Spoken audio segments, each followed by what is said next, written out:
Civil Services Committee together. And I will make a motion to approve the February 18th committee minutes. If there are no amendments, could I have a second? Thank you. And at this time, we will have a presentation from Michelle Swisher from the Black River Watershed Coalition.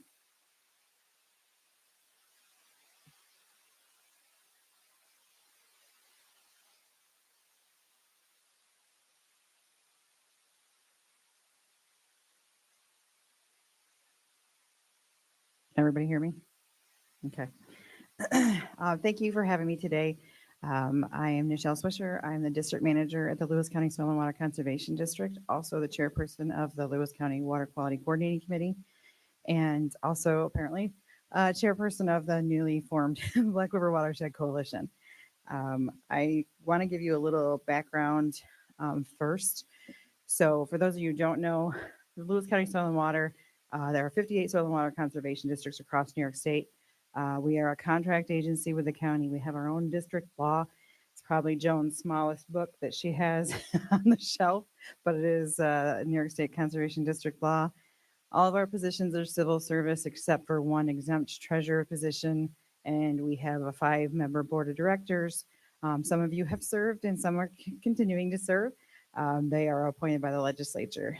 So our mission is to support a comprehensive natural resource program for county residents and landowners by implementing projects and programs that will preserve, protect, and enhance the wise use of the county's soil and water related resources.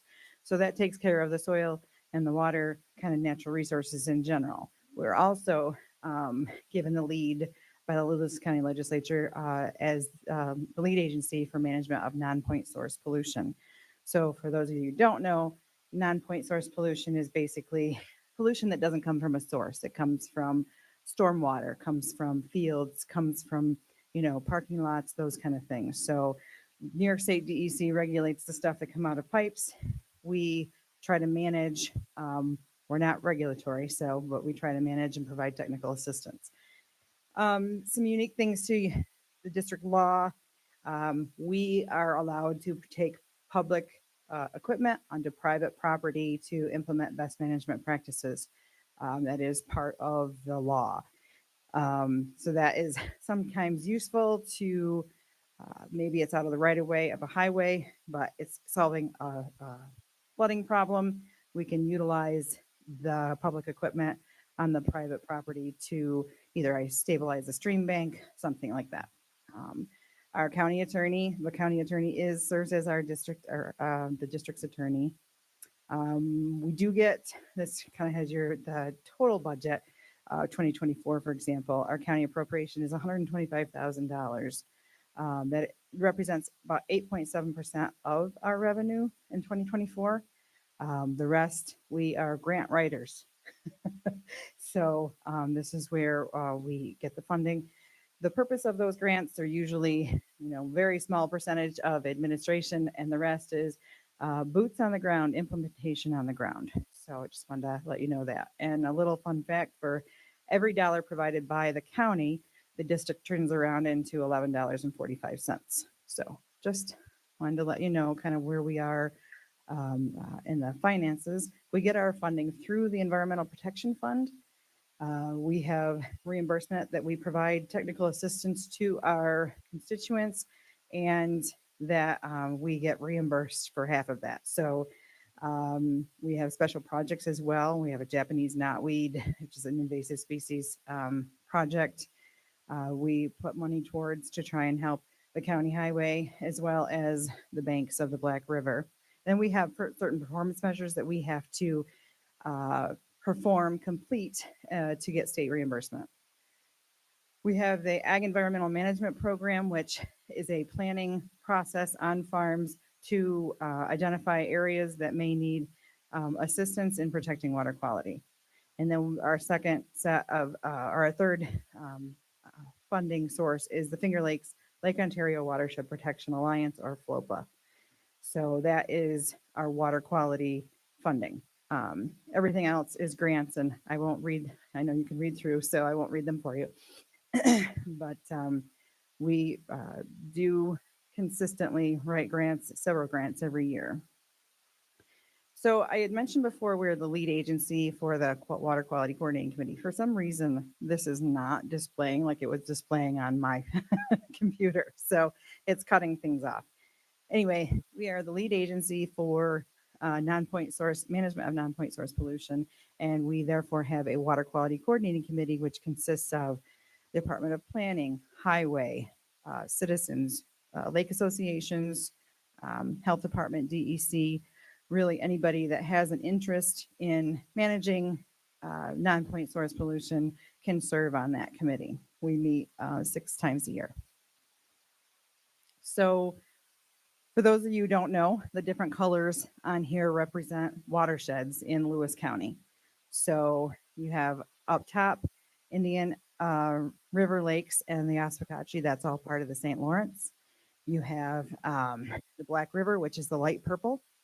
The Salmon and Sandy Creek on the left-hand side, covering Pinckney, Osceola, and a little bit of Montague. You have the Oneida, which is the Oneida Lake Watershed.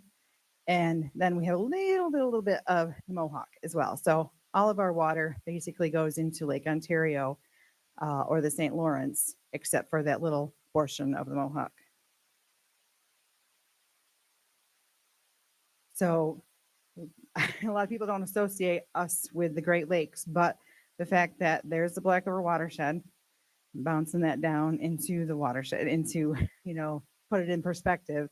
So that is the watershed that goes into Lake Ontario. So whatever we do up here goes down there.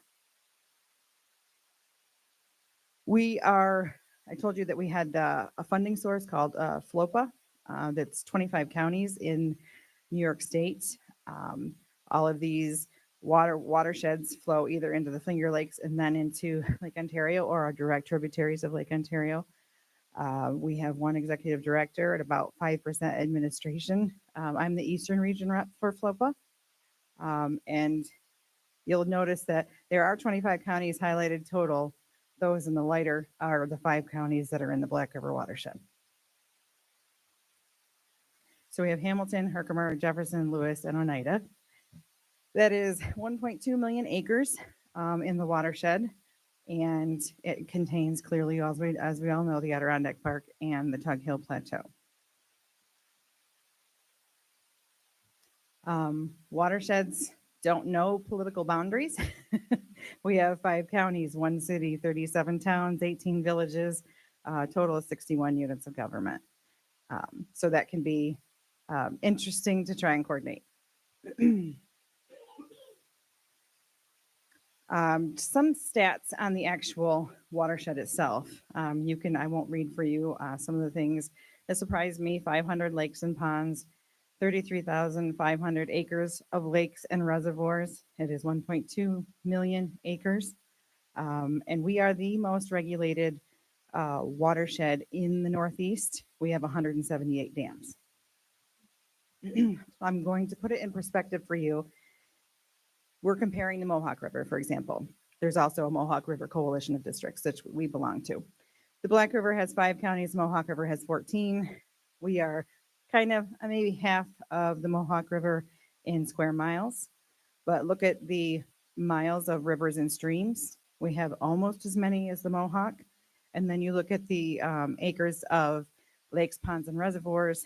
We have almost twice as many as the Mohawk River. So we have a lot of water. We have a lot of water to manage and to try and keep pollutants out of. So a lot of you have seen, we've got the Black River Watershed Management Plan. We applied for that in 2006, actually completed it in 2010. And then EPA says, oh, wait, it doesn't comply with your 9-element plan, with 9 elements that the EPA requires. So we worked with DEC and our watershed coordinator for the Great Lakes and created that 9-element plan, which has a little bit of actually water monitoring. We're looking for data gaps. The data gaps was part of our adaptive management plan. We've been out water sampling, and Tom, I'll get you the numbers because we do have the numbers back. Yes, we do have the numbers back. And we had decided, okay, we're moving forward we kind of need to formalize as a group of districts, and that's when we formed the group of Black River Watershed Coalition of Districts. Our first meeting was in November, and in the next couple of weeks, we'll need a meeting as well. In the whole scheme of things, this is what the initial watershed management plan measured in terms of metrics. So we're looking at slopes, soils, water quality analysis, all these different things to evaluate what the watershed, which watersheds are impaired, which need more, taking a look at basically and setting up a plan of attack. The more populated clearly it is, the more you're going to have issues. And for those of you who don't know, the Black River flows from south to north and then northeast or northwest. And we have clearly Watertown and the lake that are red. But we also have that little red in Lewis County is actually the Mill Creek. So that is quite an impaired water body, major impairments, nutrients, and sediment. We all have certainly acid rain. Doesn't bother the Tug Hill as much as it does the Adirondacks, but that is improving. And then the atmospheric deposition of mercury. So that's probably why some of your Adirondack lakes are actually in the yellow and not the green, because of the atmospheric deposition of mercury. So in this whole Black River adaptive modeling, we develop our plan, the watershed plan, what you just saw, that previous slide, to what they call 11-digit HUC or hydrologic unit codes. And most of our grants that we write now are requesting the 12-digit HUCs. So the information we have is not defined enough. So what we're looking at is to do remodeling of the data to a 12-digit HUC, but we needed to do some water sampling before that. And then evaluating the metrics, which we just did a year of sampling. Upstate Freshwater Institute actually did the analysis, and we'll be coming out with some recommendations from that.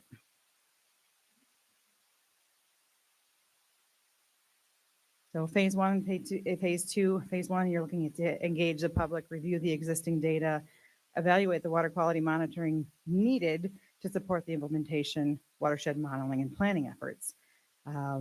Just talked about the 12-digit HUCs, so I won't go into that again. But what we're looking at, either remodeling or coming up with a water quality implementation plan based on the water quality analysis, because we've been told that the remodeling of the entire watershed to a 12-digit HUC is going to be too expensive for the kind of funding that we have. So then we decided, okay, we're going to conservatively or make an effort as the coalition of districts. We formalized our effort. We've been formalized by the state committee, New York State Soil and Water Conservation Committee, by the way. And this is what we're working on to provide the information to our legislators.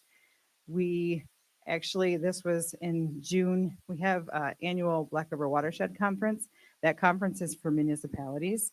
That conference is for lay people. That is for anybody that's in the watershed that's interested in the information. This year, it will be our 15th annual conference, but this is something we do together collectively, and we'll be pooling our resources to put this watershed conference on in the future.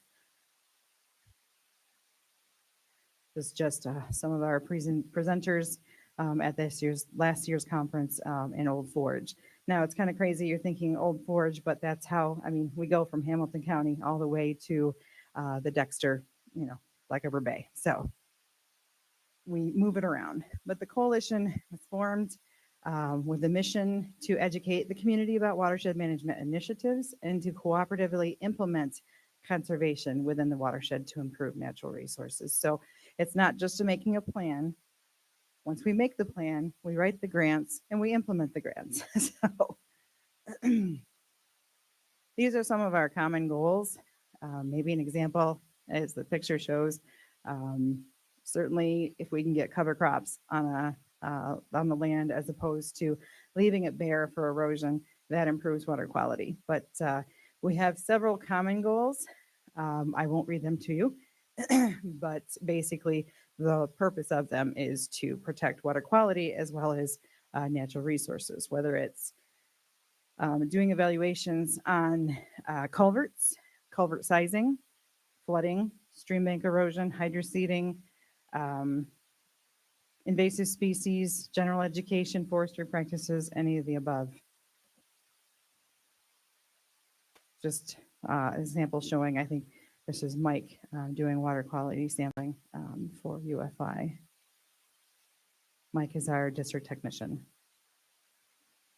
So we have those common goals. Now we have to establish what common projects we want to put together, evaluate that water quality data to establish what are our priority sub watersheds, and then seek funding sources in anywhere from local to federal funding sources.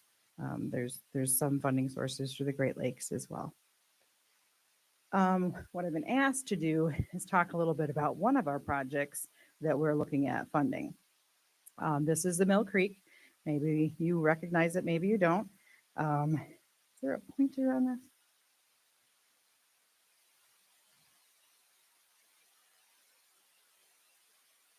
So I do believe that this is county property right here. So this is by the DMV. Never seen a pointer like that. So John Reed and I went out to take a look at it. The county did take care of the trees so that the trees in another storm wouldn't get hung up on the bridge and then damage the bridge. These kind of things. But we're looking at doing some work here, which would involve the village, private landowners, the county, Berklers, because all of these people own property at this site. And I just want to give you an example. This is Mill Creek in 2016 that you're looking at. This is the School of Dance. This is, Berklers and the county. Didn't own it then, but do now. And then this is 2024. I did measure. You can see all this material that I was standing on has been brought in, and estimating conservatively, it's enough material. If you were to take that out, you'd have to apply for a mine permit for, so 750 cubic yards. So it's a lot of material that, can't just be hogged out, like, taken out with an excavator. Just a little bit of the science. Stream has two functions. The first is to transport water. People don't think about the fact that it has to transport sediment, or that sediment that could be actually boulders and cobble. A healthy stream, sediment is being picked up and moving downward. It's equal to the amount deposited in the stream. An unhealthy stream has significant erosion, has way too much being deposited in places that actually plug the stream, or both. So what healthy streams do is they have vegetation on the sides to grow, to root the sides and keep them stabilized. They meander to dissipate the energy of a stream. We want to straighten them. We shouldn't. It floods over its banks and it has access to the floodplain where the velocity of the water decreases in sediment deposits. We build right next to the stream and we don't allow it, especially when we bring a fill in. We don't allow it its floodplain. So it goes flying through that section and causing erosion. And then even there's presence in healthy streams of live trees, plants, rocks, woody debris in the channel itself, the main channel, which slows down the velocity of the water. Like I said, how do we mess it up? We mess it up by removing the vegetation because we want to see the stream. We straighten our streams to increase, which increases the velocity, gets the water out of their pasture. Well, it sure does. And then it creates a problem somewhere else. We fill in or cut off the floodplains and we remove the trees, from the main channel. We also say, get the material out. Let's dig it all out. And that's not a good thing to do. This thing causes what is called a head cut. So as you dig this stuff up, wherever you left off digging, that river is going to force it, it's going to keep forcing itself backwards. And it's going to continue to erode. It starts eroding the side banks. And then you wonder why you have those big boulders, those big deposits after a storm. because you're cutting the river down. Every time you dredge, you're cutting the river down. So what's the solution? There's probably a multi-phase solution, but natural stream design is the one that's the most popular with our regulators, which we often have to apply for permits for. It's called natural stream design. It's using natural materials to slow the water velocity down and stabilize the soil so that the energy of the river is not eating away at the bank.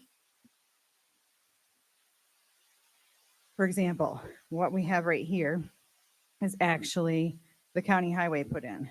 It is a grade stabilization structure. It looks like a U that's upstream. This is on the Roaring Brook. The purpose of this is to take that U is taking all the water, putting the force of the water towards the center instead of pushing it that way or that way. It's also pushing that material through so that material goes through instead of piling up right there. So we're looking at incorporating some of those natural stream design concepts. So if we get buy-in to do that, surveying or LiDAR will also inform the information that we need to be able to install these practices. And we're looking at several funding sources, including the hazard mitigation. Certainly if Cassie, if you have anything that you want to add to that in terms of Medicaid? I mean, maybe John would have more to add, honestly, but. So our office has been working with Michelle since, well, Forever. yeah, forever. But more so on flooding mitigation, since the first storm in July. And we've been working, hand in hand on a lot of mitigation efforts, whether that be through the FEMA funding or sourcing other funding opportunities. And you'll see in your resolution packet in the finance and rules that we are looking to apply for a hazard mitigation program grant for the whole the impacted watershed area, along with the LiDAR mapping. But in addition to that, there's Bond Act funding that we hope to be able to apply specifically towards the Mill Creek engineering, planning, and mitigation efforts. So that would be next month, but we just wanted to introduce the potential project to you, straight from the expert. She can explain it much better than I can, and I think John can attest to the issues that have arose with Mill Creek and the concerns that we have with the erosion that has resulted not only just from the 2004 floods, but it's been over the years, right? And we just want to find the best solution and implement the best solution. So, yep.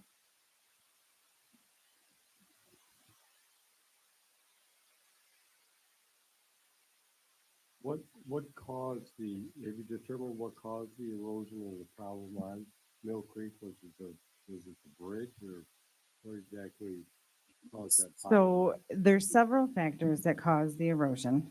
The deposition of the material is migrating towards the dance studio and towards the county land.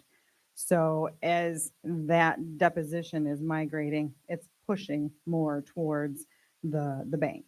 The bank is not stable enough now with the vegetation to hold that, especially with the volumes.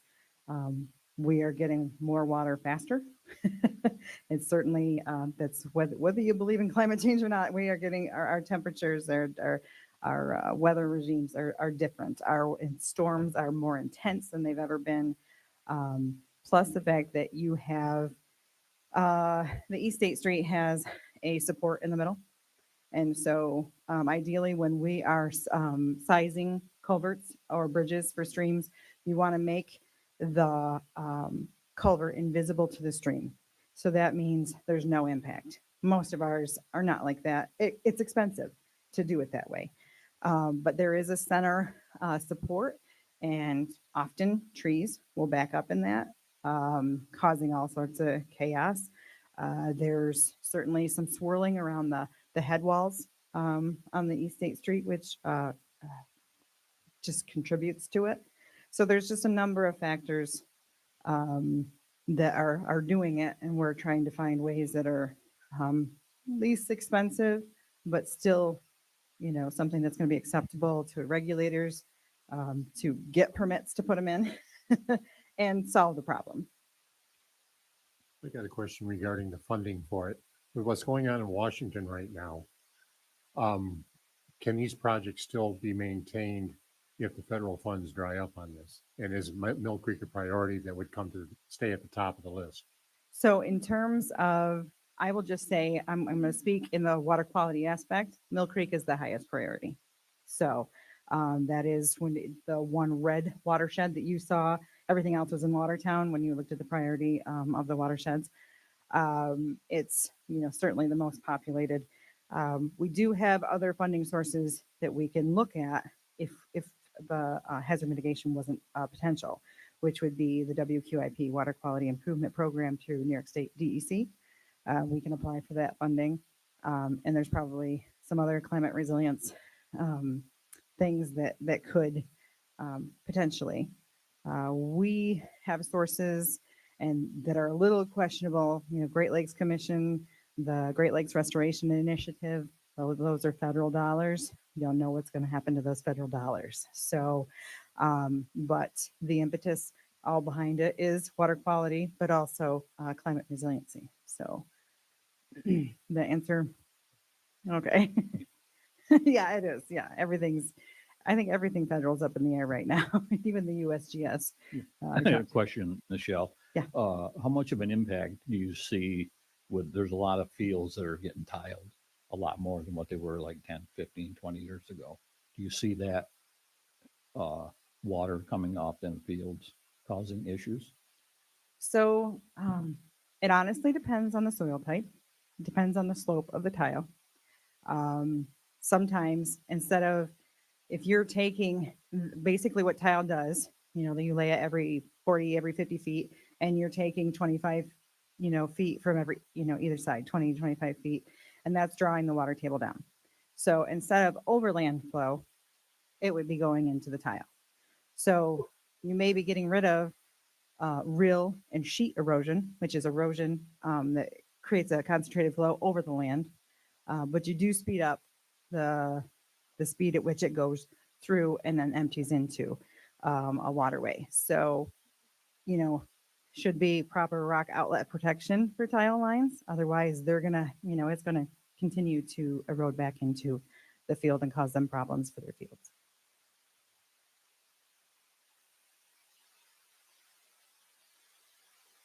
All right. Thank you. Thank you Thank for you so much. your time. I appreciate it. Okay. We now will go into draft resolutions.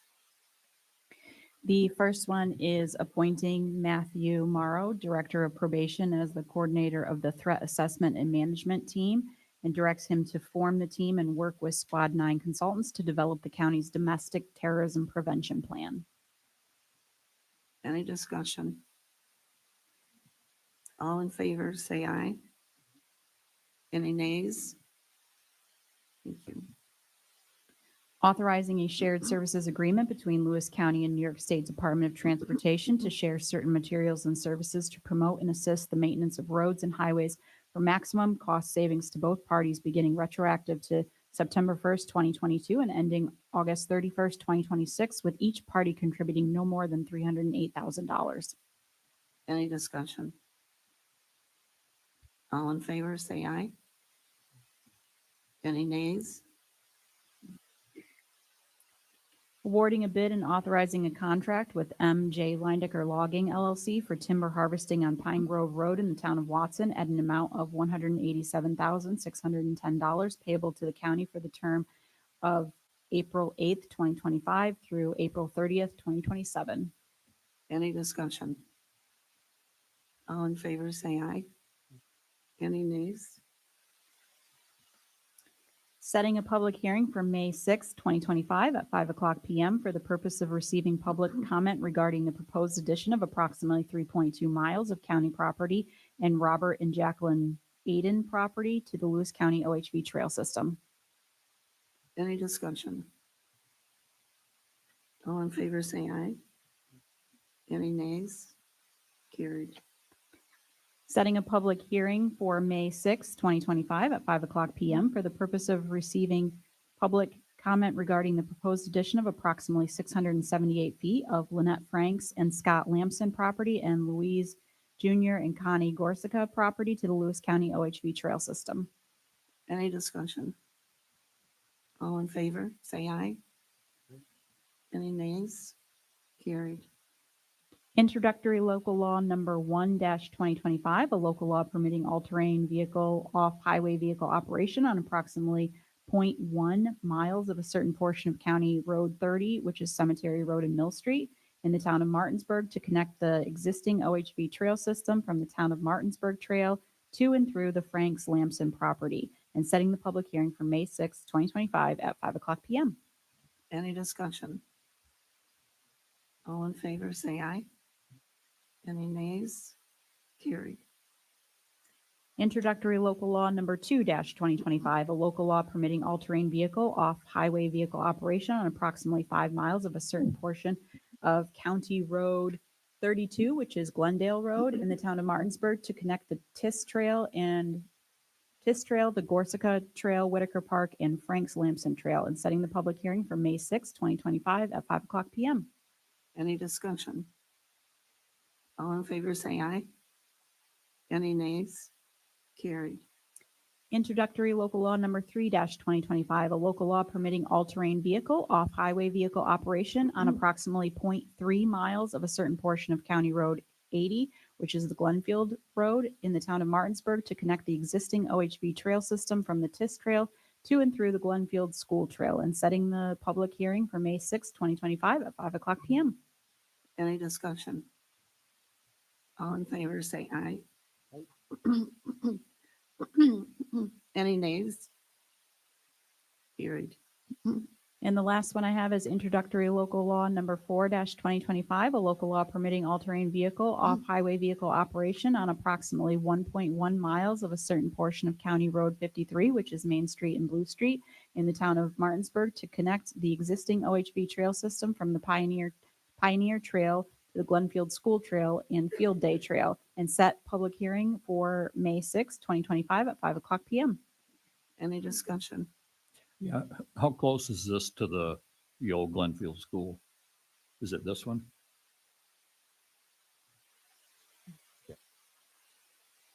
The road right in front of it? All in favor, say aye. Any nays? Carried. Okay, I move to award the bid of hot asphalt mix and project location in accordance with the tabulation of all bids prepared by the highway superintendent and placed on file with the clerk of the board for the period of April 1st, 2025 through March 31st, 2026. And do I have a second? Thank you. Was there any discussion? Carried. I have another motion. I move to award the bid for sand, crushed stone, gravel, and ready mix concrete based on project location in accordance with the tabulation of all bids prepared by the highway superintendent and placed on file with the clerk of the board for the period of April 1st, 2025 through March 31st, 2026. And do I have a second for that? You carried. And I have another motion. I award the bid for roadside vegetation control to D'Angelo's Contracting Services from Hazelton, Pennsylvania, in accordance with the tabulation of all bids prepared by the highway superintendent and placed on file with the clerk of the board for the period of April 1st, 2025 through March 31st, 2026. And do I have a second? Thank you. No, she doesn't want me to do that. Just so you all know, motion number 2 is on hold because we haven't picked a vendor yet. Okay, and at this time, we are going to have a discussion of the event permits. And I'll turn it over to Tim. Okay, just to give a little background and history on the event permit law, a couple years ago, the towns were each going out and starting to pass local laws for events, different ATV events. At that time, the county decided to step in and create one master event permit, worked with all of the towns, and then signed IMAs with them to do so. One of the problems that's arising, and we've heard a lot about the SNRT run, is that no group can get liability insurance for an ATV event. As of last year, there's just no one writing that insurance. So that's going to become a dilemma here for our event permit, because any event over 250 participants requires liability insurance under our current event permit. So that's a little background. I just wanted to tee off for you guys and get your thoughts, ideas, and how we want to move forward.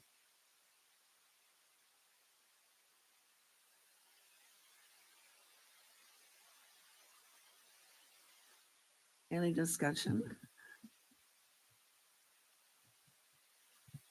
Is there, is there a way of breaking up, instead of these big, large events, breaking them up into smaller events stretched across, say, the summer months or fall months? I mean, is that an option? Do you think we can control that though? I mean, to tell them how many people that can come, but we get more people than what we tell them. I think there's ways to control that, basically saying, yeah, 250 is our minimum right now, but we can bump that up and basically say, yes, we will waive the insurance requirement as long as we're between less than 3,000 or less than 2,500 or something like that. We could control the attendance of the event to some extreme. I know that they may take some of it, but you could to somewhat control the attendance in lieu of us waiving the insurance requirement, or kind of step it up like that idea. It would take a lot more resources. We would have to be the one controlling, doing registration online, things like that. You're never going to stop people from attending it and not registering it, but at least you could limit the registration, which in lieu would limit the money coming in for the event. So it could help discourage these high attendance for these not-for-profits hosting the events. My question is, if we do issue a permit for the mass gathering, what's our liability on that one way or another? I mean, if we agree to the permit, are we now considered culpable to be involved? Are we, an interested party in anything that would arise from it? Well, we are to some extent, but in any of these events that we have them sign up for, we also have an indemnity provision on there as well. So we do as much as we can to protect the county. What we have also are competing interests and people wanting to come here and experience the trails that we have, and that's important to our businesses here and to the economy here. So, it's a balancing act. We're not talking about a mass gathering permit. We would not be giving a mass gathering permit. We would, as Legislator Mosier said, we're trying to limit them on how many participants they sign up for an event. And it would be way below the 5,000 mass gathering limit that DOH would then take over and require other kinds of provisions from the sponsor. So it's not a full answer, but that's the best we can do if we want to have people continue to come up here to enjoy our trails. I have a question. I'm not sure how to put it, but like any given weekend in the past month, how many people were on our trails. I'm not sure if we know. We probably don't have. We might have a little bit of an idea, but every weekend and a good snowmobiling weekend, we have those people up here anyhow, whether it's a coordinated event or not. I mean, SNRT is a little bit different because there are a lot of people, but I'm not sure it's a mass gathering because they're not all in one spot. It's not like Mowdown used to be where they were all on the slopes of Snow Ridge. They're spread throughout the hill wherever the roads are open. So is that really a mass gathering, or I mean, a traffic jam on the thruway would be considered a mass gathering at that point? I'm not sure. I think, Jeff, what got the attention of New York State to consider a mass gathering is the fact that there were no EMS units available in our county during that event. And I think that's what triggered, we need to put a little bit more involved here to make sure that there's EMS available. And that was, I think, 2 years ago when that kind of caught the state's attention and said, all the ambulances were out of Lewis County during that event. That's what I believe triggered it, and it's got it on their radar.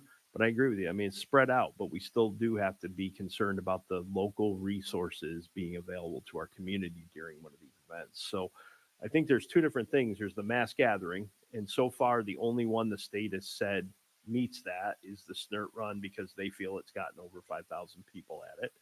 The rest of them are just events, and we regulate them. If they are over 250 people, we require liability insurance.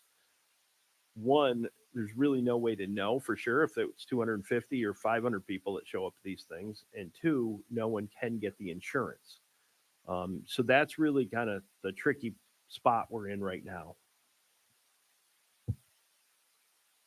So along the lines of insurance, we are continuing to investigate if there is insurance out there, but the bottom line is what is the real risk here, and how do we manage that through insurance?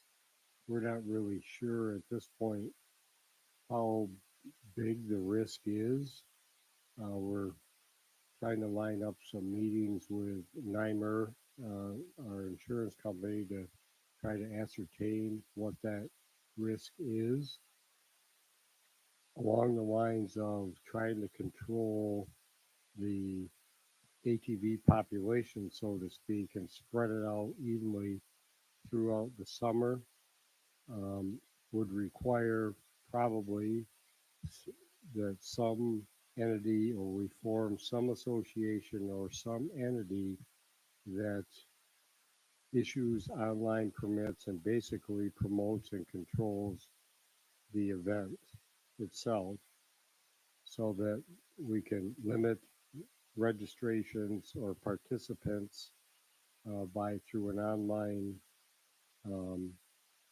reservation system, so that, let's say, if we, whatever we want to cap it at, let's say we want to cap it at 1,000 people, when we hit that number, that shuts it off for this weekend, but we open up the following weekend. I'm saying it would have to be a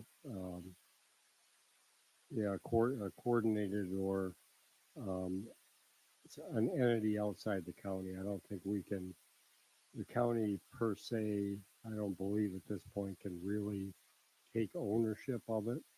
It would have to be some 501c3 or something along that line that did this kind of coordination. So I think we've got a long ways to go on this. I think Tim's intent was to try to get people thinking along these lines, so that we can get a consensus on how we try to manage this going forward. Because without some sort of containment, or some sort of organized event structure, we're going to end up with just the Wild West out there, and it will be uncontrolled, and that would be a good scenario. So the request is to try to think of ways to manage our ATV event. And probably to some degree, I'm not sure, we don't seem to have an issue with snowmobile events at this point. We're not really involved in snowmobile events per se, other than trying to help the clubs manage their payment from the state, but probably that could enter into the discussion if someone, had an issue with that. So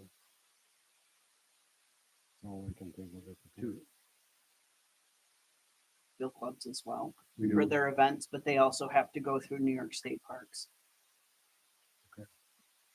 And then we can Add that to the discussion.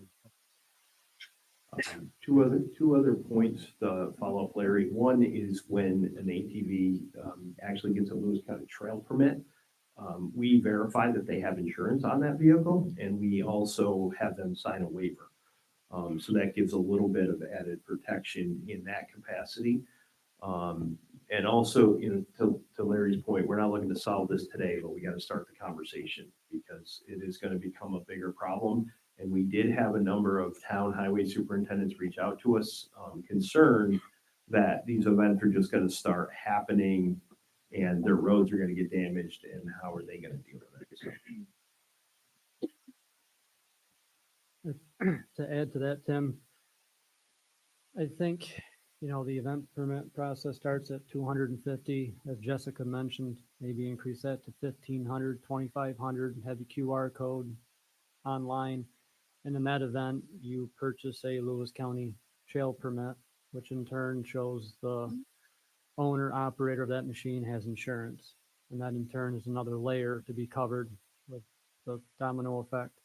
And, any event can be over 250 people between participants and spectators.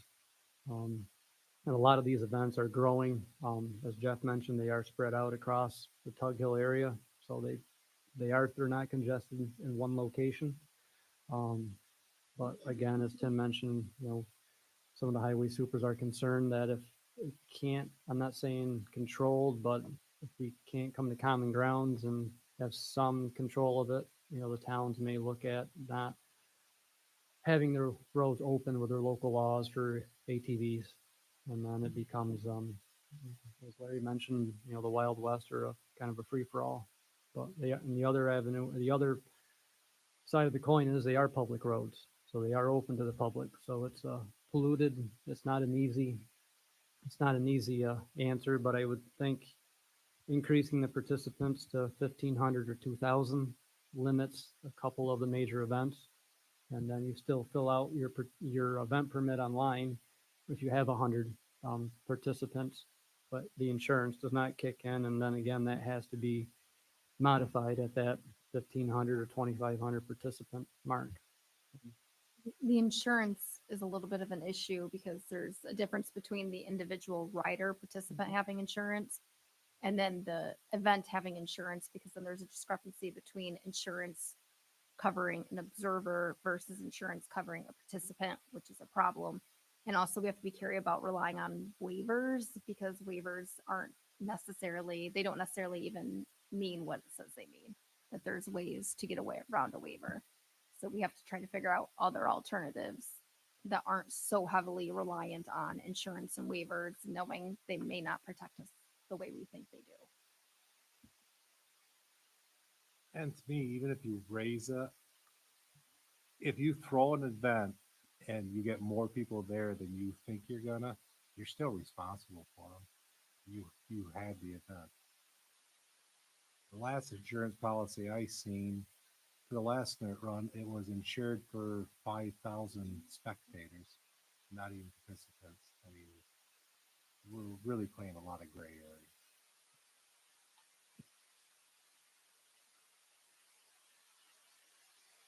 I'm not sure when they have to register for an event and you say, okay, we're going to limit that.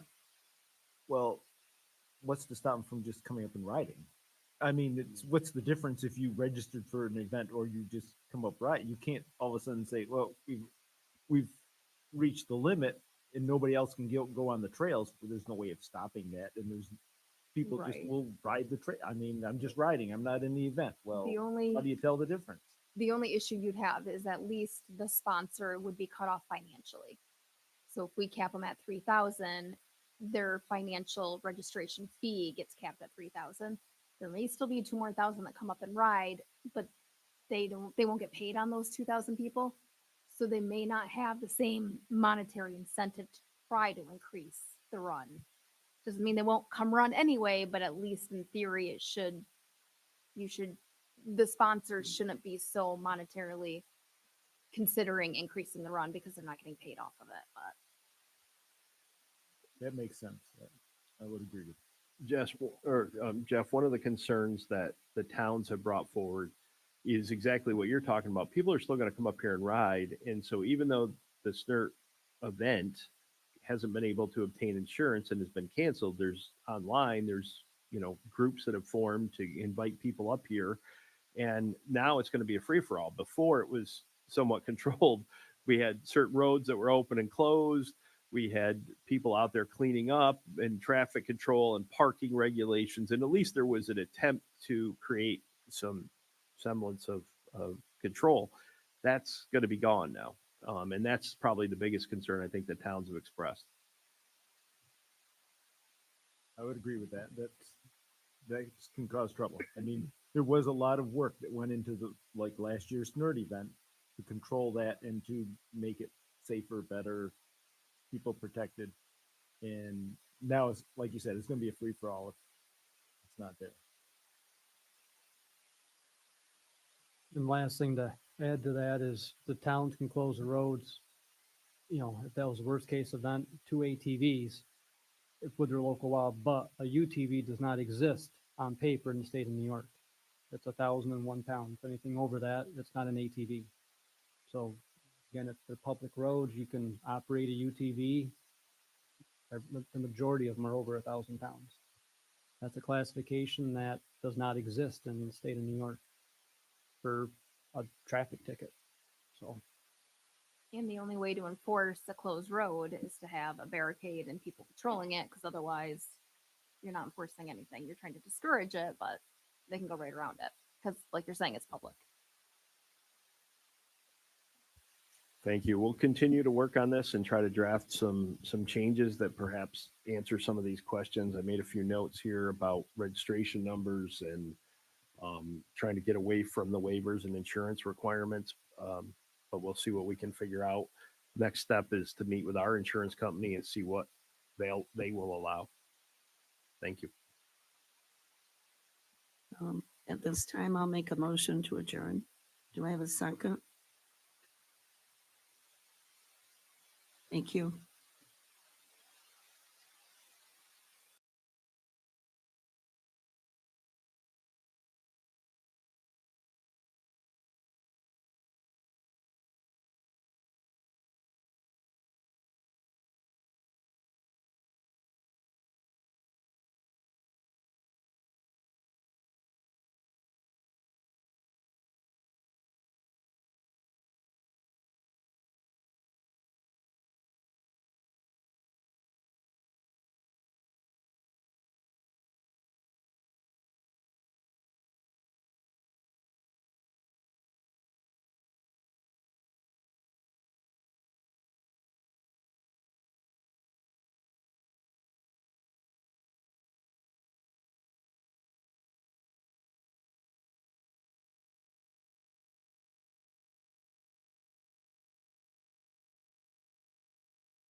Human Services Committee to order.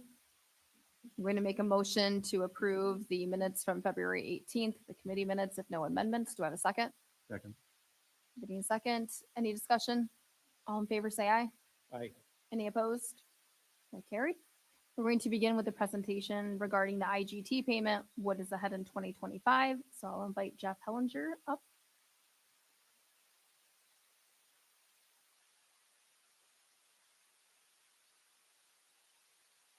Great. Thank you very much for having me present today. I'm Jeff Hellinger. I've been with the health system now for 21 years.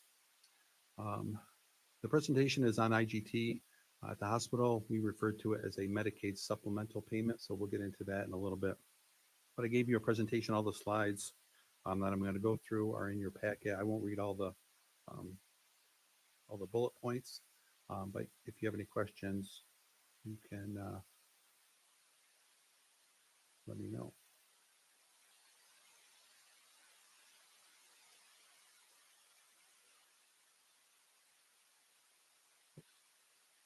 There we go. So IGT, I just wanted to make sure we all had a base understanding of the terminology and what IGT really is. So IGT stands for Intergovernmental Transfer.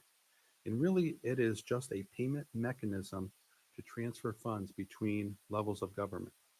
And in New York State, most of the IGT is used in the Medicaid program. So the purpose of IGT payments really is to allow local governments to make payments to the state, which then they can use to draw down matching federal Medicaid funds. How IGT payments work. So I gave an example at the bottom. So if the local government, in this case the county, transfers $1 million to New York State can then claim a federal contribution that matches that $1 million.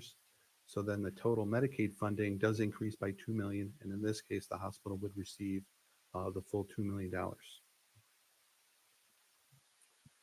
So the types of IGT payments in New York State, there's county, public, and special designation. For us, it's the public hospital IGT payment we're talking about. So it's for county-run hospitals, and it really does just help cover hospital services for Medicaid beneficiaries.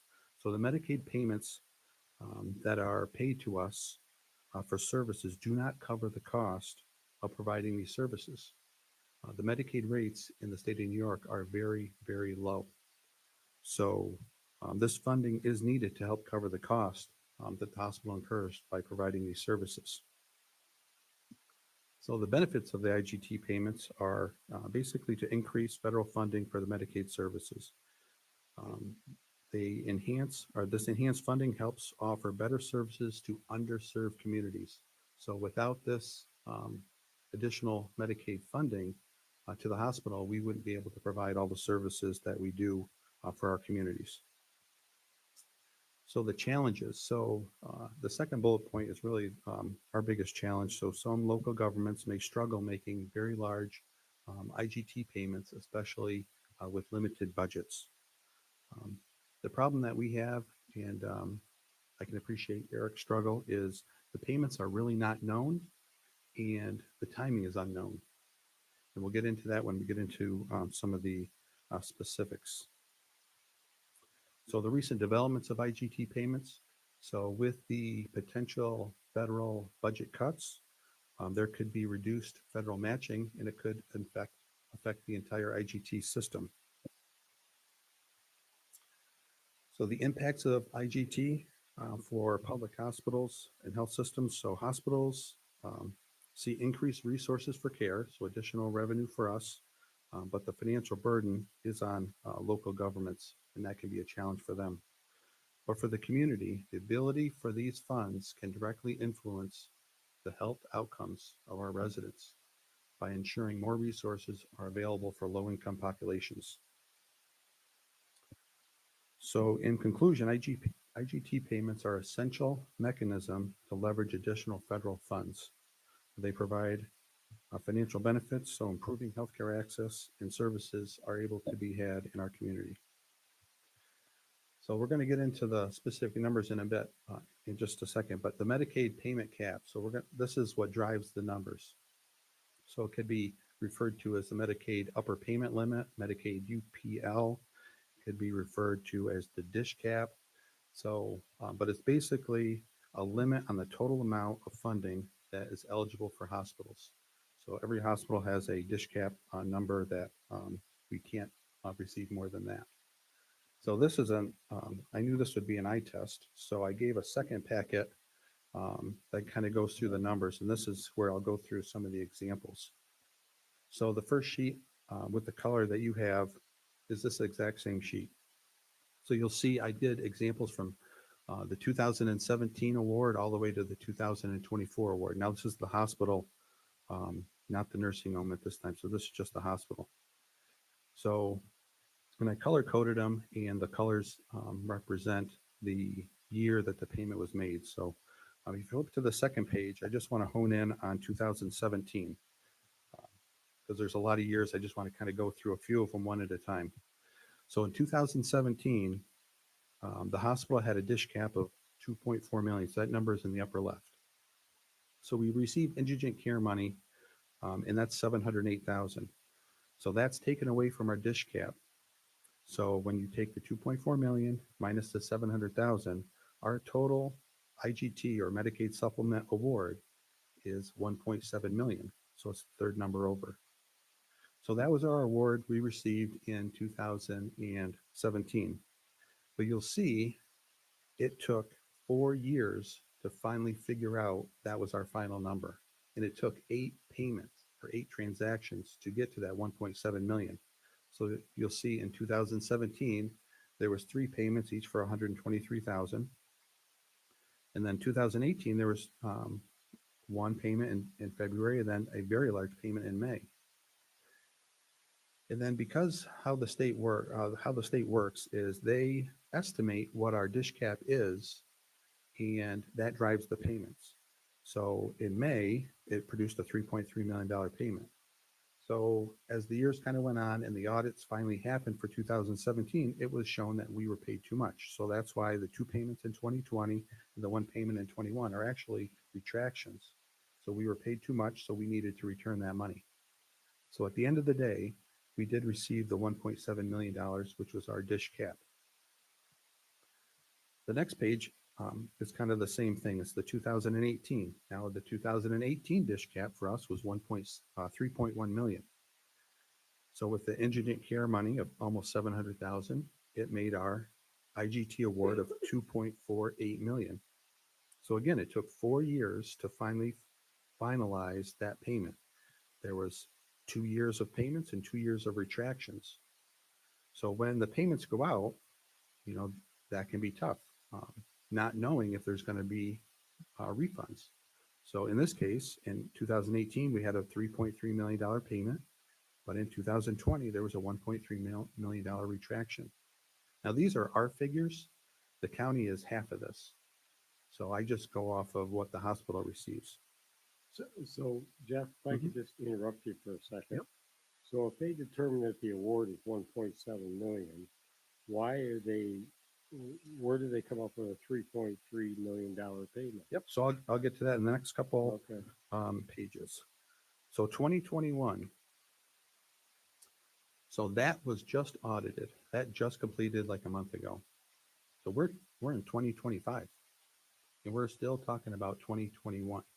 So it was just finished. Our dish cap audit was 5.8 million, almost 5.9 million. And then with the indigent care of 800,000, our award is just under 5.1 million.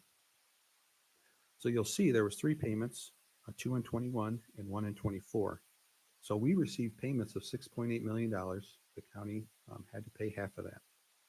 But you'll notice our final audited dish cap said our award is 5.1 million. That means there's a $1.7 million amount that needs to be returned. Now the county gets half of that. So when the next award comes, they are going to subtract that balance from the next payment. So 2022 is open. That's the one that has not been audited and might take another year to be audited. But what they do is you'll notice right under the word 2022, it says 2019. So what the state does is they assume the 2019 year is going to be just like 2022. A lot of things change over the years. So our dish cap is never really the same number, but they assume our dish cap is going to be 4.8 million because that's what it was in 2019. So with the IGT or the indigent care amount, it says our IGT payment should be around 4.5 million. That's what was paid in March of 23. So we won't know that final number until a year from now. Here's kind of some of the flaw in their system. When we go to the 23 payment, the dish cap, and now this was during COVID, so there was a lot of extra costs. The dish cap turned out to be 7.6 million in 2020. So the state assumes 2023 is going to be the same. It's not the same. But they make the payments in the assumption based on that. So they assume the dish cap is 7.6 million with indigent care of 500,000. The IGT is almost 7.1 million. That is what they assessed the IGT payment to be. And that's what was required in January of 24 to be paid. They go off of bad numbers until they finally get to the final award. And I'll kind of go through the next page, kind of gives you an example of what I feel could happen. So the 2022 is still open. So they're basing that on the 2019 estimate, but I feel our estimate is actually going to be one of two numbers. It's going to be either 5.5 million or 4.1 million. We received DPT funding. DPT is no, this isn't in here. This isn't in here. It's in just in theirs. So the 2022, right now they're using the 19 dish cap of 4.8 million, but I think it's either 5.4 million or 4.1 million. So DPT is funding called direct payment template funding. So New York State decided to take 4 or 5 different services that are offered in hospitals and give them an enhanced payment. So they might have said for an ambulatory surgery, instead of paying $100, we're going to pay an extra $200. So there's 5 services. So it actually added substantial payments to the hospital. So how the formula works is depending on how they handle that amount, does that count toward the dish cap or does it not? So if it doesn't count toward the dish cap, I feel our dish cap will be about 5.4 million, which we've been paid 4.5 million already. So we could potentially receive another 600,000. But if that DPT money counts, our dish cap drops to 4.1 million, resulting in the hospital having to return 655,000. So it really depends on how they handle the DPT money, but you can see it can kind of swing wildly from $600,000 more to the hospital to $600,000 less. Here's the big change and kind of what's caused a lot of the issues with the large payments. The 23 payment. So they use 7.6 million. You can kind of see it's the second from the bottom. 23 is still open. They use the 2020 dish cap of 7.6 million. I think it's either going to be 5.4 million or 4.1, depending on how they handle the DPT funding. But either way, the hospital is going to have to return either 2 million or 3.3 million of extra IGT money they received because the state used a dish cap number from several years before. Is it safe to say that you say return the money? That is not a natural cash flow. It's a It's a just credit. kind of credit toward future purchase or future payments. I think that should be, made clear that it's not a cash handover. Right. We won't have to return it. We just won't receive money in the future. Sure.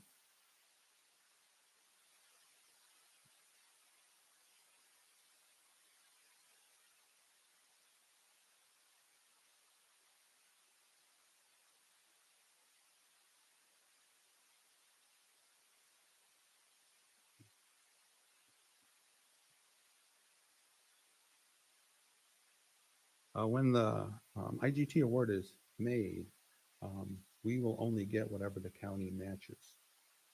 So if, say the award is $1,000 and the county gets 500, So the total award back to us is 500. If they only give 200, we will only get a 200 match. So we wouldn't get the full match. 3 or 4 years later. So you see on this sheet, it's kind of the hospital and how the cash receipts happen.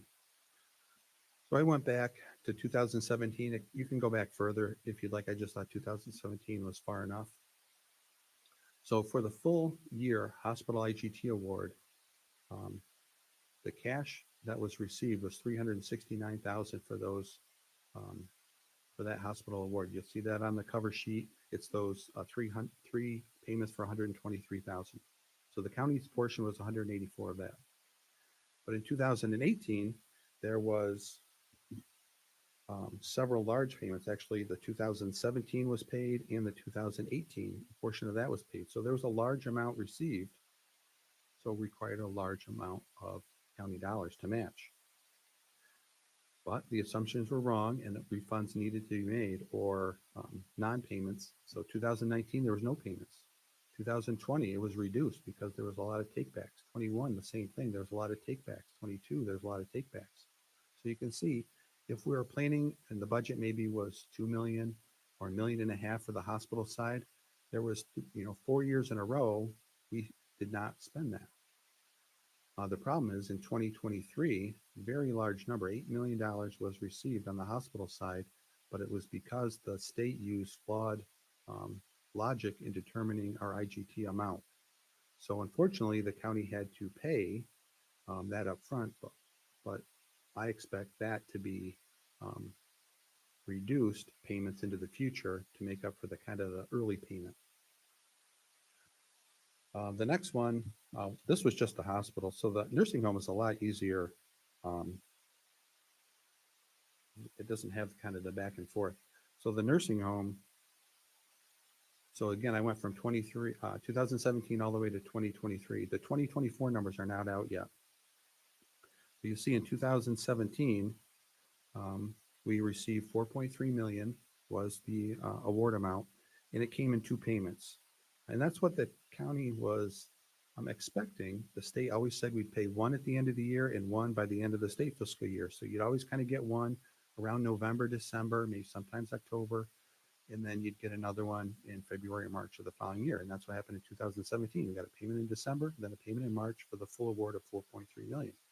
Now 2018, they didn't pay us in 2018. They kind of kicked it down the road a little bit. So we received 2 payments in 2019 for the full award of 5.3 million. But what also probably hurt the county was in 2019, they made the first half of the payment. So really in 2019, there was a year and a half's worth of nursing home payments. It really just depends on when the letters come out and when the state sends them to us and tells Eric when the amounts are due. So for the nursing home, you can kind of get anywhere. When you go look at 2020, our award dropped to 2.4 million and 2.8 million. These awards are based on the number of Medicaid days that we have in our nursing home and the percentage of those days to the total population days for the state. So if we're 1% of the Medicaid population days for the nursing home, we'd get 1% of the allocated funding. So as you can see now in 23, we received 4 quarterly payments. This is the first time that they did that. In 22, they just gave us 1 payment. So you can see they're all over the place when it comes to the rhyme and reason on why they pay or how they pay.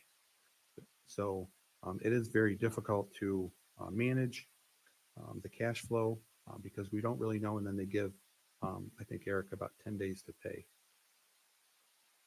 And then here's the nursing home cash receipts broken out by year.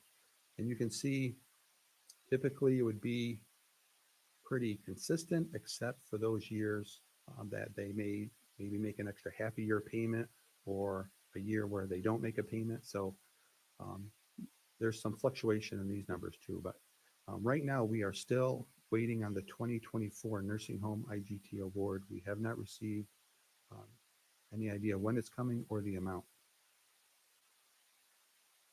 because the 2023 actually was just paid in December of 2024, which was very unusual. That's very late. Okay, so my understanding of IGT, to simplify it, is it's the difference between what the hospital billed and what Medicaid paid for that service. No, it's basically what it's to cover the cost of uncompensated care. So it takes our cost report and basically says, you spent or you needed X amount of dollars to provide this care. Say it's $1 million and Medicaid paid us 500,000. That means it cost us another 500,000 to do that care. It doesn't really have anything to do with how much we charge or how much we bill. It's really how much our expenses are and how much they short pay. So they look at your expenses. Right. And they look at your expenses and they look at what you got paid for those services. Right. And since Medicaid pays So very poorly. you track all that stuff with the software. You know exactly what your expenses are. You know exactly what your revenues were. So why is this so complicated to figure out what that ratio is? And so the state sets the rates for what a hospital's eligible upper payment limit is. We don't know what that is. Well, where do they arrive at that number? So I can't really tell you how they come up with it, but it is a way to manage their costs. So, if they have cost Manage registers, whose New York State. So if they say The state doesn't have any cost involved in Well- this, do they? It's a hospital. well, if they're worried about the federal government matching the funds because they have the Medicaid plan and say their Medicaid plan is hit with reduced funding, then they don't have as much money to award hospitals. So it would affect Okay. how much our hospital Why is the is state eligible for. involved in this process at all? Because they have state plans that they can leverage federal dollars for. So it is difficult, like we are very far behind and it can fluctuate greatly from year to year depending on when the audits are completed. And we're still on the 2022 audit as the 2021 audit just completed. Jeff, what did 2013 look like for the county portion?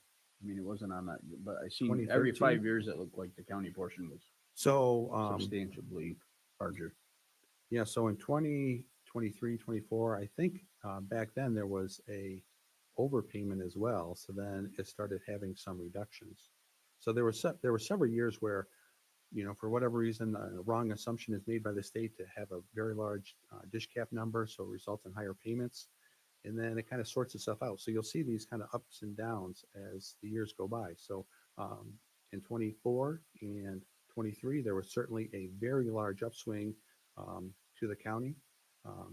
But I suspect in 26, 27, and 28, we'll probably have kind of a valley where you've kind of prepaid the IGT money for those years because there's going to be retractions that are going to take place.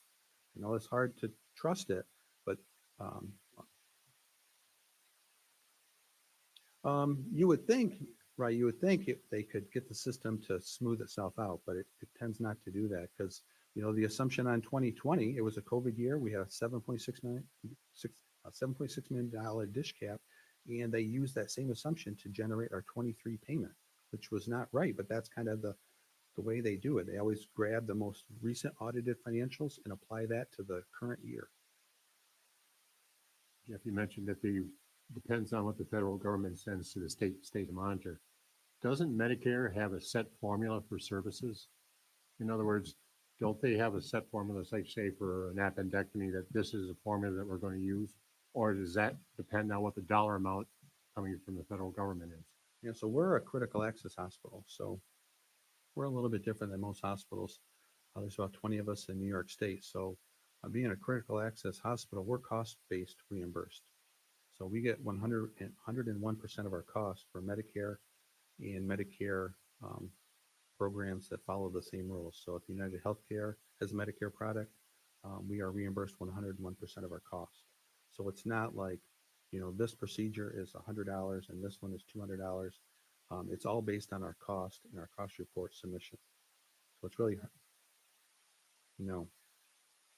That'd be great if Medicaid followed cost-based methodology, that would be great.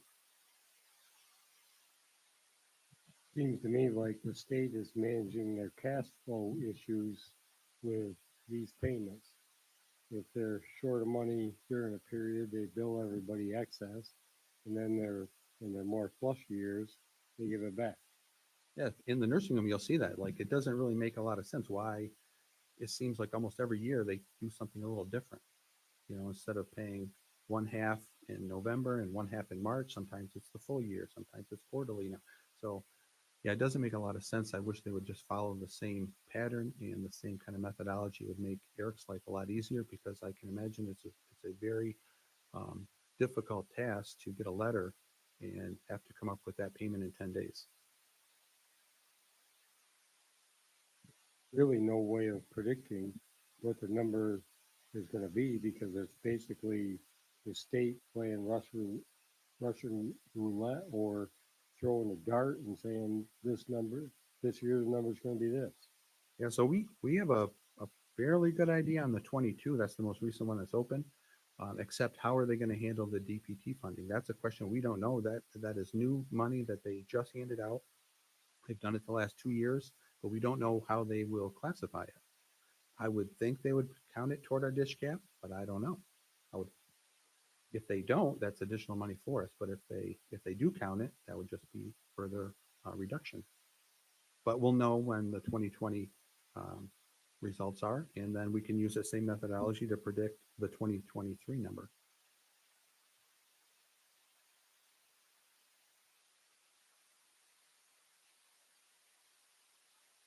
Jeff, when we go into budget season, sorry about that, will you be able to look back the 5 years and kind of predict what you believe the payments will be for that, say, budget year 2026, so that we can get a better handle on what you anticipate that cash flow to be?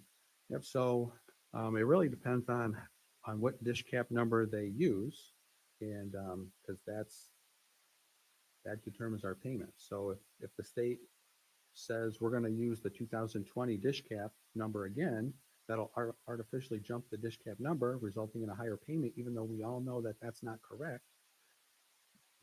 We can't really do anything about it until the retraction happens in the next audited year.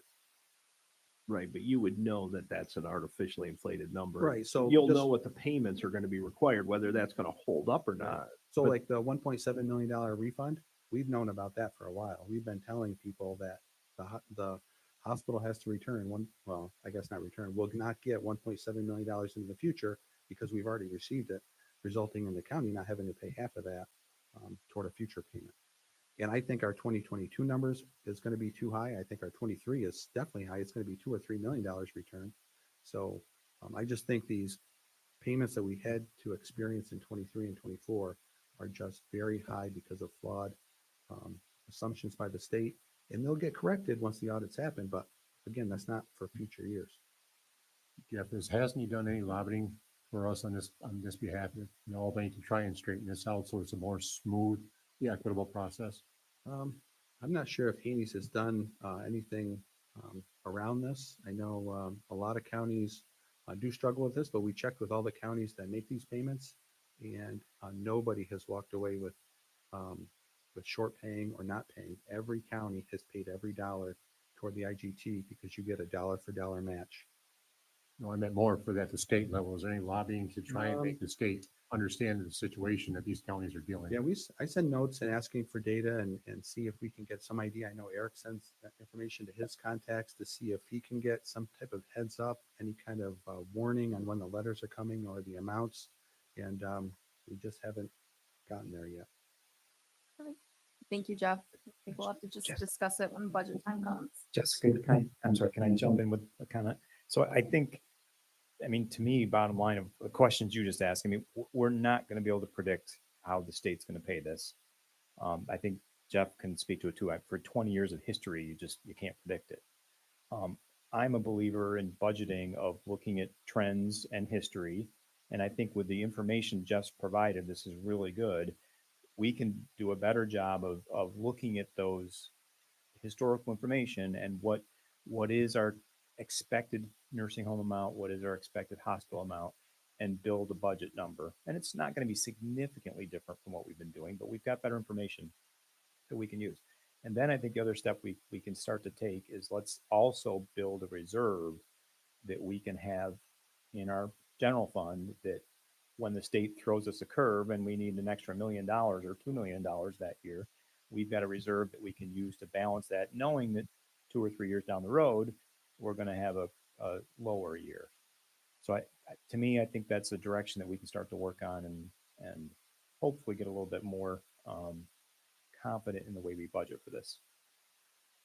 Thank you. So more discussion when budget time comes around, it looks like.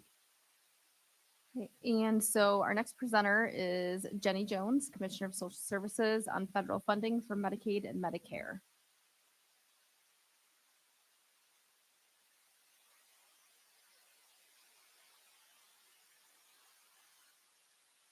Great. Sorry, guys. Thanks. So probably some more doom and gloom. I hope not to be too gloomy, but it's all about money, right? At least this stuff. And, you know, the IGT that Jeff just talked about is incredibly complicated.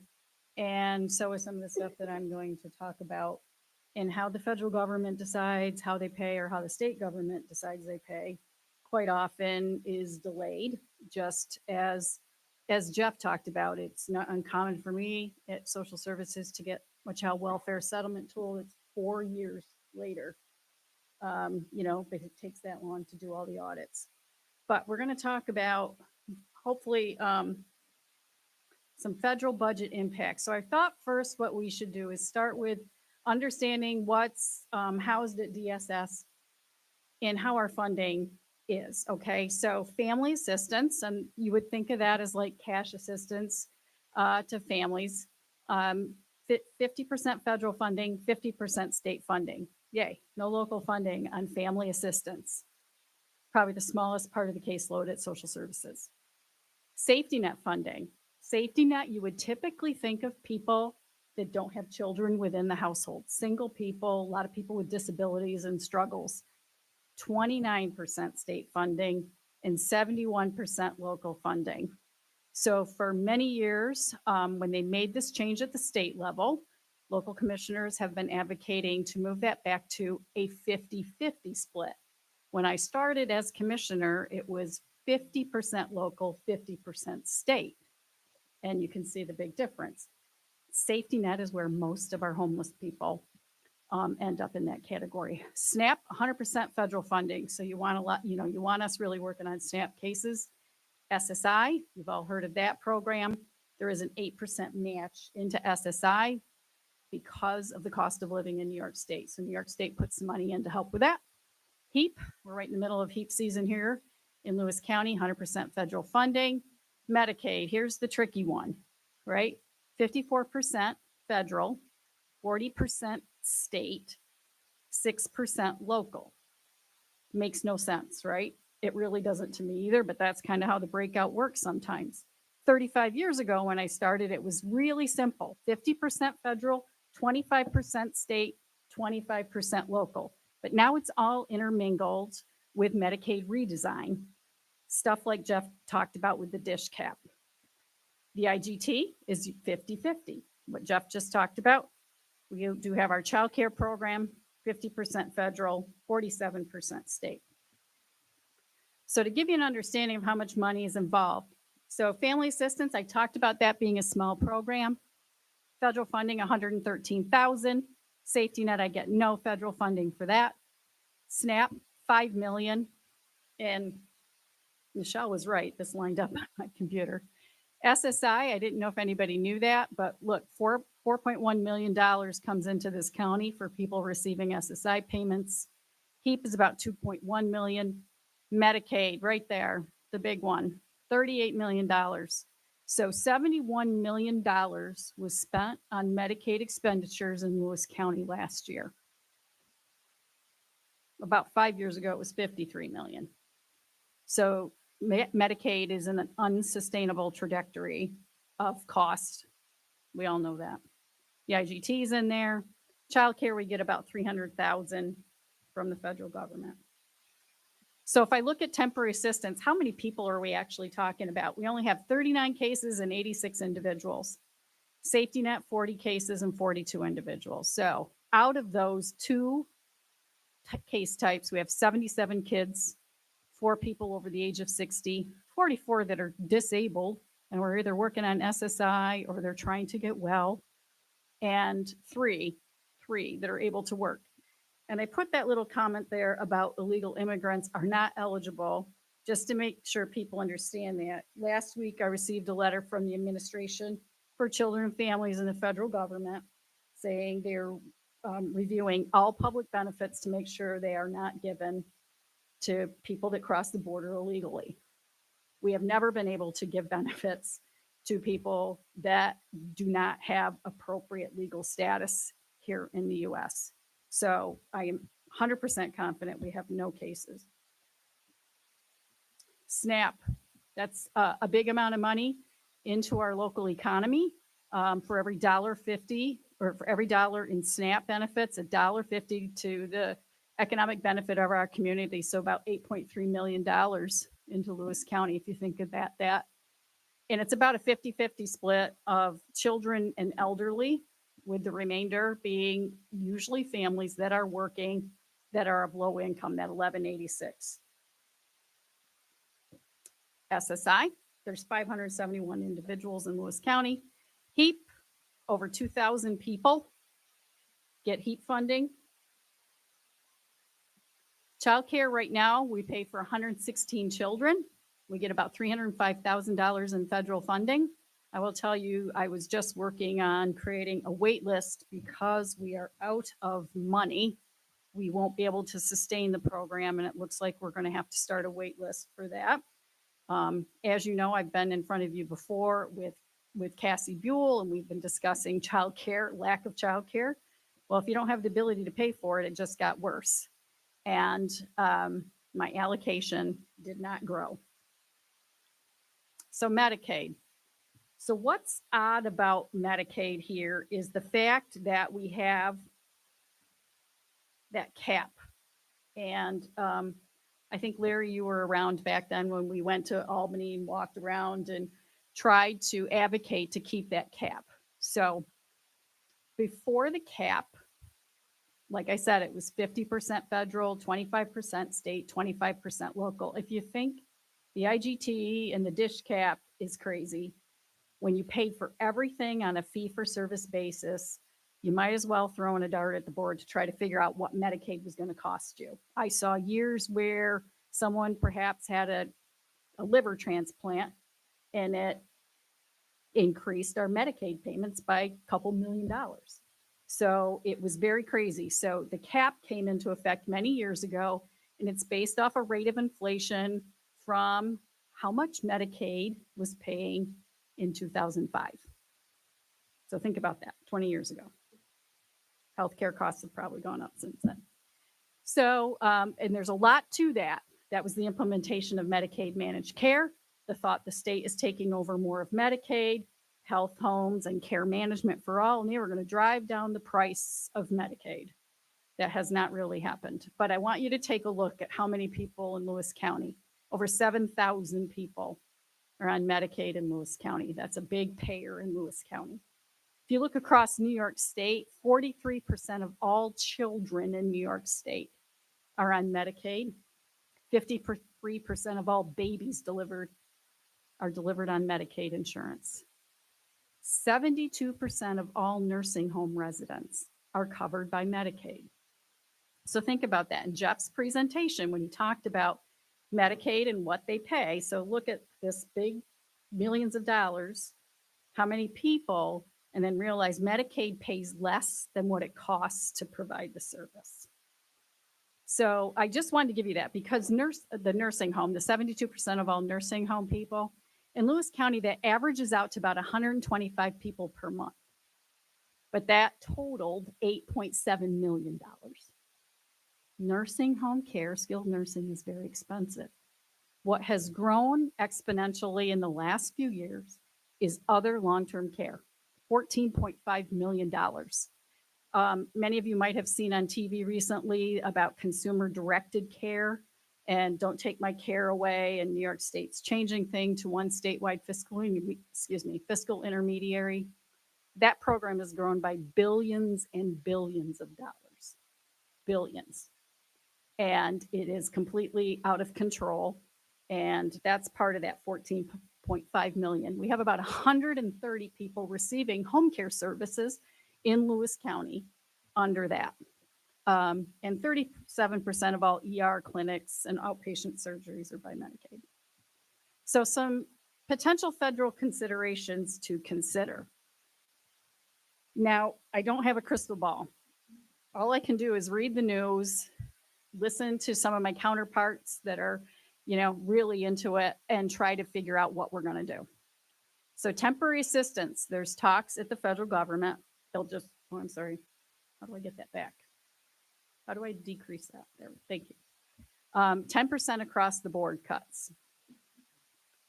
One idea. Remove TANF contingency funds. That's currently 12% of state funding for TANF. Now, TANF is more than family assistance. TANF helps pay for foster care, parenting, domestic violence cases. So a lot goes into TANF funding. And a lot of it has to do with how much income people have. SNAP, cut local schools for program. That's already been done. They've already cut $660 million, and that was for the farm to school, so that fresh local farm fruits and vegetables came into our schools. That program was just cut last week. Cut the community provision for free and reduced lunch. So right now, all 5 of our school districts meet a criteria where at least 25% of the population in their district is below a certain income level. So the schools can provide free breakfast and free lunch to everybody. That's called community eligibility. One idea that's being floated around is to increase that from 25% to 65% of the community eligibility. No school in Lewis County would be eligible if they change that. Restrict updates to the Thrifty Food Plan. So right now, SNAP pays people on the average of $6.20 a day. That's what the federal government calculates it costs to feed your family. $6.20 a day per person, which is really not a lot of money.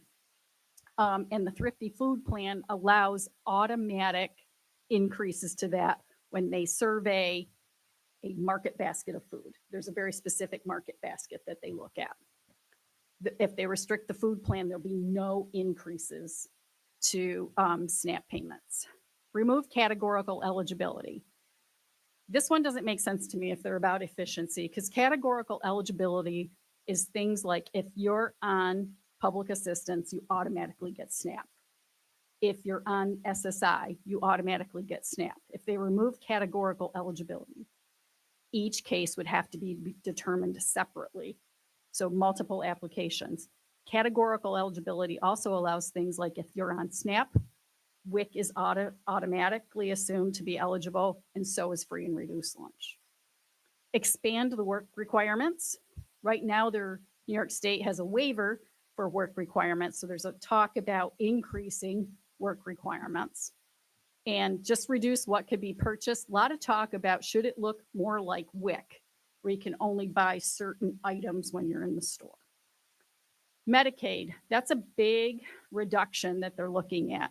There's no other way to save $880 billion over 10 years without touching Medicaid. So what could that look like? They could look at reducing the federal Medicaid share from 50% to New York State to perhaps 39%.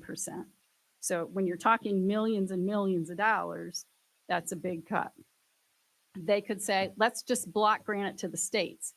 And that is a very favorable view right now on Capitol Hill is, should we just block grant and say, every Medicaid person's worth X amount of money? That's it. So instead of, high cost things and low cost things, it would even out. Establish Medicaid work requirements. This one, I think, is going to be very difficult to enact but was done in the first Trump federal administration in several states. Right now, we don't have work requirements for Medicaid. It is just based on income and resources. If that happened, all those thousands of people getting Medicaid insurance on the New York State Exchange would have to come back to the local district for us to work with to work on employment plans. And I will tell you right now, I would not have enough staff for that. One of the things, so Jeff really educated you well on DISH, right? And that has been in the budget for several years to cut the DISH program. That's $1.4 billion statewide. 80% of the federal DISH funding goes to public hospitals, just as Jeff talked about. But that has been on the chopping block for many years because DISH came out related to, at that point, there was a lot of people uninsured. Now, with expansion of Medicaid, Child Health Plus, Essential Plan, we have more people that are eligible for insurance. So there should be more people so hospitals aren't stuck, trying to collect on debt. So that's that. So I wanted to let you know, I did reach out to Ashley and Carla. So if you want to add anything, feel free. Here's what Carla's been hearing from her state agency about potential revenue loss along her programs there. So you can see a total loss of meals of over 25,000 meals. Public health, Ashley helped me out with this. So her federal funding is much more limited than mine, but her immunization grant is federal funded, lead grant, special needs for children, emergency preparedness, and a little bit for early intervention, 28,000. And actually early intervention comes back and bills Medicaid quarterly to my office, and we pay them through some Medicaid funds back to public health. What she knows is safe now is that public health infrastructure grant that she had of $542,000. So then I went on to Medicare. The only thing that my department deals with Medicare is many times we pay Medicare premiums for seniors of lower income. Sometimes they get just Medicare benefits. Sometimes they get Medicaid and Medicare. But they've been talking about making some changes to the Inflation Reduction Act that was passed. And this is Medicare, not Medicaid. So they had just capped the cost of insulin at $35 a month. That looks like that's going to go away. Capping out-of-pocket prescription drug costs at $2,000. That was a big hurrah here this year, that there wouldn't be that big donut hole for insurance. Of course, everybody's Medicare Advantage plan about doubled in cost, but that might go away. And allowing Medicare to negotiate with drug manufacturers over medicine prices, that just started to happen, and that might go away. So that's all I really have for Medicare. And then the others, I was going to go first, and Jeff was going to go second. So I'll take those out. So do you have questions for me? Okay. Thank you, Jenny. So we're going to move on to the draft resolutions. Cassandra? Amending compensation plan with reference to the Department of Social Services to create one full-time Director of Economic Supports and one full-time Senior Program Examiner effective April 1st, 2025 through December 31st, 2025, due to 3 pending retirements of long-term employees in the Economic Support Unit. Any discussion? All in favor, say aye. Aye. Any opposed? Authorizing agreements with United Radio and Motorola Solutions for the equipment and installation services of the 4-head camera and 2 plate reader devices to be used at the intersection of Osceola Road and North Osceola Road for a total cost of $32,137.07, and authorizing licensing agreement with National Grid for pole attachment of the cameras and related equipment at a rate of $70.20 per attachment. Any discussion? I will just point out that we had some discussion previous about this, and this is being funded by a grant, and that the local town has also, the town board has joined in the request for this as well. All in favor, say aye. Aye. Any opposed? Okay, we do not have any motions and no need for an executive session. So I will make a motion to adjourn. Do I have a second? Tom? Any discussion? All in favor, say aye. Opposed? We are adjourned.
Finance and Rural Committee to order. Um, Everybody's kind of received the copy of the February 18th minutes.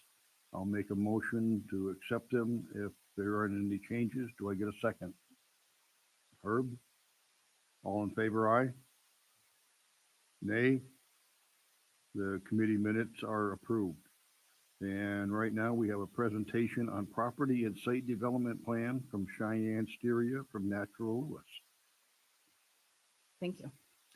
As promised, this has been in the works for a bit. And I wanted to give kind of a background on how we got here.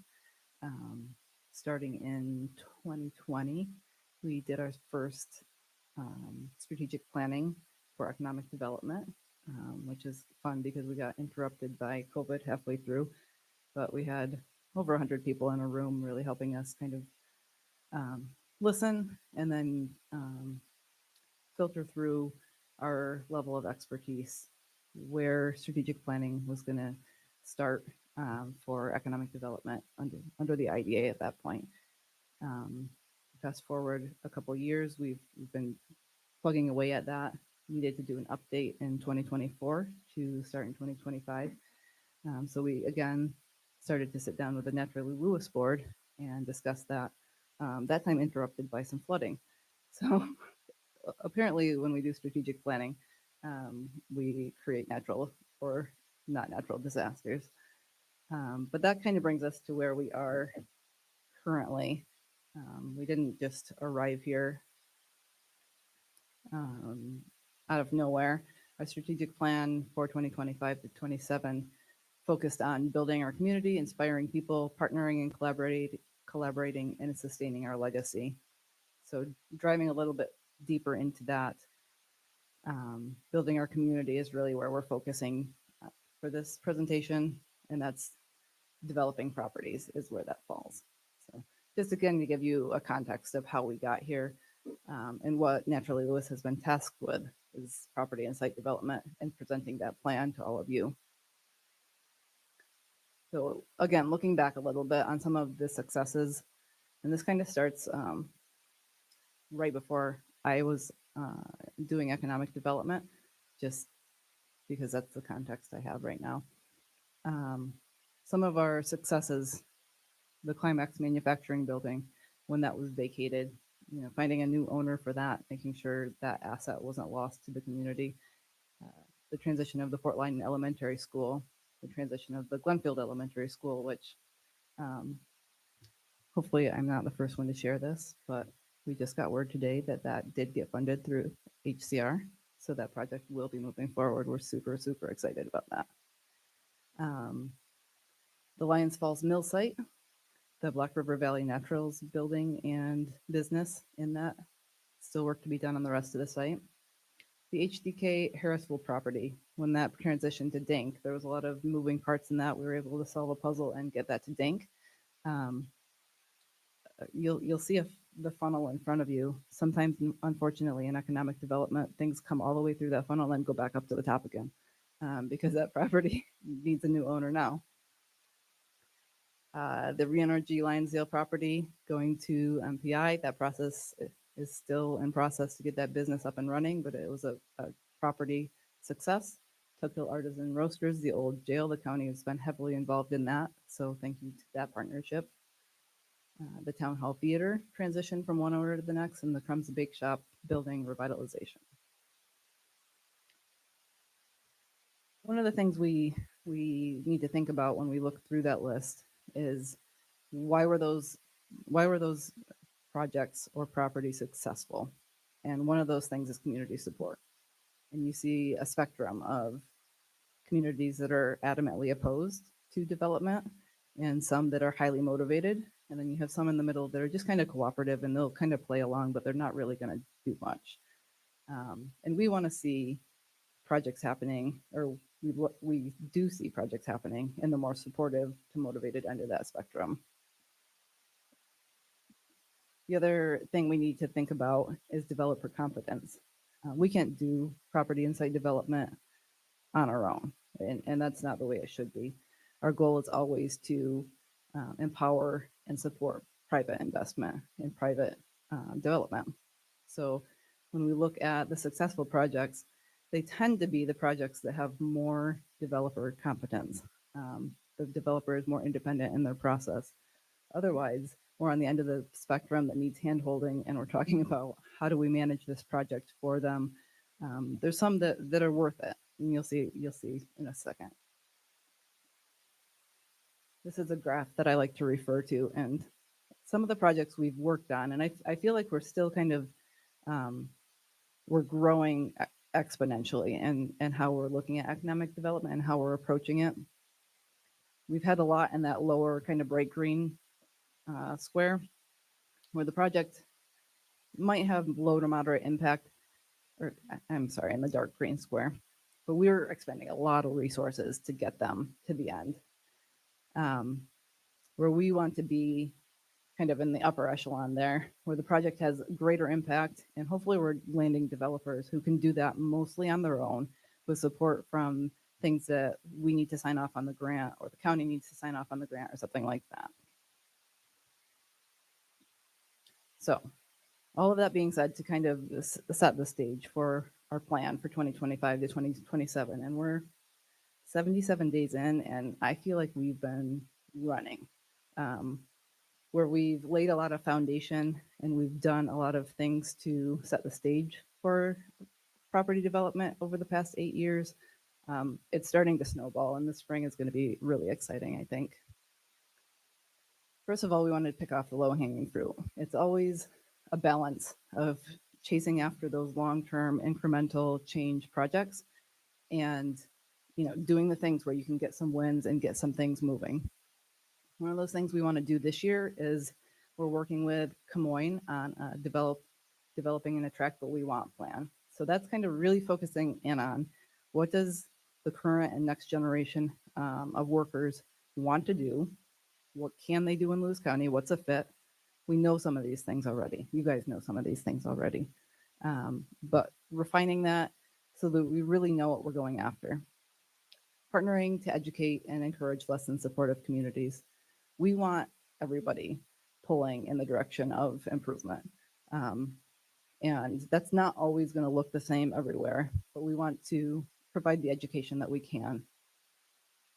We're working on 9 site developments spread across Lewis County over the next 3 years. So that's a mix of new green sites and adaptive reuse projects. The things that we decided need to be really heavily considered on these sites are they available? Are they located in supportive or better communities? Are they in high traffic areas so that they have more impact? Are they impactful to the neighborhood that surrounds them? If they're just kind of a one-off on a street that isn't going to matter too much if it's improved, it's probably not at the top of our priority list. Are we able to attain adequate infrastructure? We all know infrastructure is a challenge. So let's pick off the low-hanging fruit and get those ones developed first. We're going to beautify and sell the Lions Falls Mill property.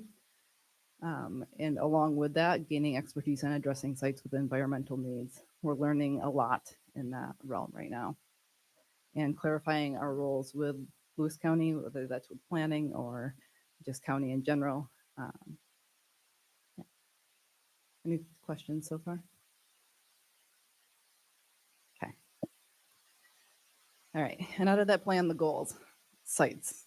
We want to be ready and able to support any business that needs a site in Lewis County. So out of those 9 that we were going to be actively engaging with over the next 3 years, and I think we've exploded that number already in 77 days.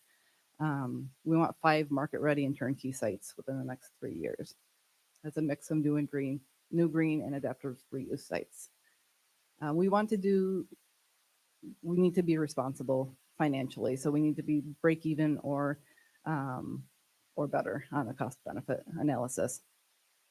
We're increasing the number of supportive or better communities. We're increasing the engaged commercial developers list. That's increasing each month.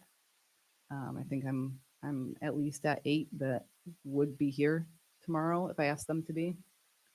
And securing grants, including an EDA grant that we're working with Herkimer County on to get some of the environmental needs addressed.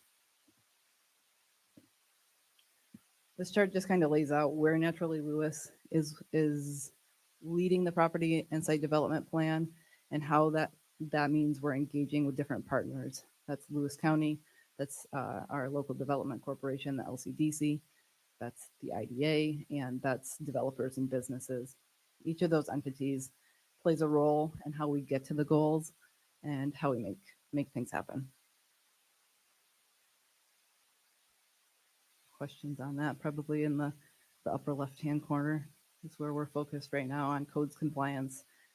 A lot of you have seen a similar graphic before on how codes compliance can help us change, especially some blighted properties from a non-motivated owner to a motivated owner or a transition project.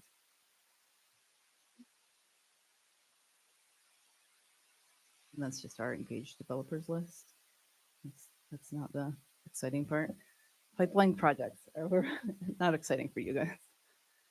Our pipeline projects.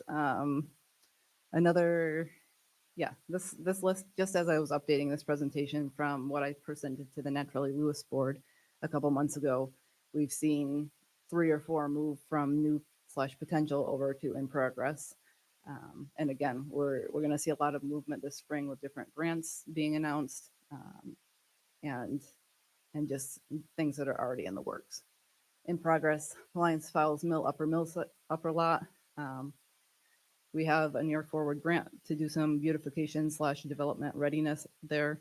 And we're learning a lot about brownfield tax credits and how that can be used to incentivize a developer to build there. Also partnering with Kruger. A lot of my projects, you'll notice, kind of overlap with a motivated business that wants to expand or develop. So some of my developers are more businesses who are willing to develop. The Lions Falls School, we're making the county, specifically Cassie, is making a lot of progress there. We're taking that project to our brownfield, the Mohawk Valley Brownfield Summit in a few weeks, as kind of our, landed developer to move that project forward. I've already met with a handful of developers on that. Very interested in once we can get in there and get layouts and move that forward. Glenfield School, like I said, huge call this morning that we got that, or the developer got the HCR grant on that. So there will still be a funding gap. There's still work to be done, but we're going to move that one forward. The Harrisville Community Bank building, it's a tiny project, right? But it can be hugely impactful for the not village of Harrisville. That was a building that we engaged with back in 2023, 22, when Community Bank left. And, we kind of let the private process take place. It's been on the market for a year, had $100,000. We had an appraisal done. We offered them half of that. And it looks like we will be able to take possession and hopefully quickly turn that back over to a private entity to get some economic activity going in the hamlet again. The West Leiden Elementary School, thanks to a lot of good partners, Jeff, Cassie, the Adirondack School District, we are way ahead of the ball on that. So when I say we're making progress and we're making strides, we look at how the Lions Falls School was decommissioned and the horror story that's been, and then how we made a lot of strides with the Port Leiden Elementary School and the Glenfield Elementary School. And I feel like this is even one step farther, where we're very well positioned to find a new owner to redevelop that school. I'm learning a lot. I'm always learning a lot, and I think we've got some good progress there. The Forest Ave corridor and Level Farmers Co-op in general, when they choose to move, we're positioning ourselves to be able to protect that asset if needed, but transition it hopefully to somebody to redevelop those properties. The Stevens block, the county has done most of the work on this one. Again, we've played a small part at Naturally Lewis with some grant funding, but in progress. We're looking at a couple green site potentials in the town of Denmark. Denmark has expressed that they want development, and we have some opportunities to maybe solve some other problems for some other businesses at the same time. So we're always looking to do that. And we've done due diligence and researched green site in Lions Falls. Unfortunately, there's a huge gas pipeline that runs across it that really limits the amount of developable property there. So remains on our radar. I'm not sure where that one's going to go.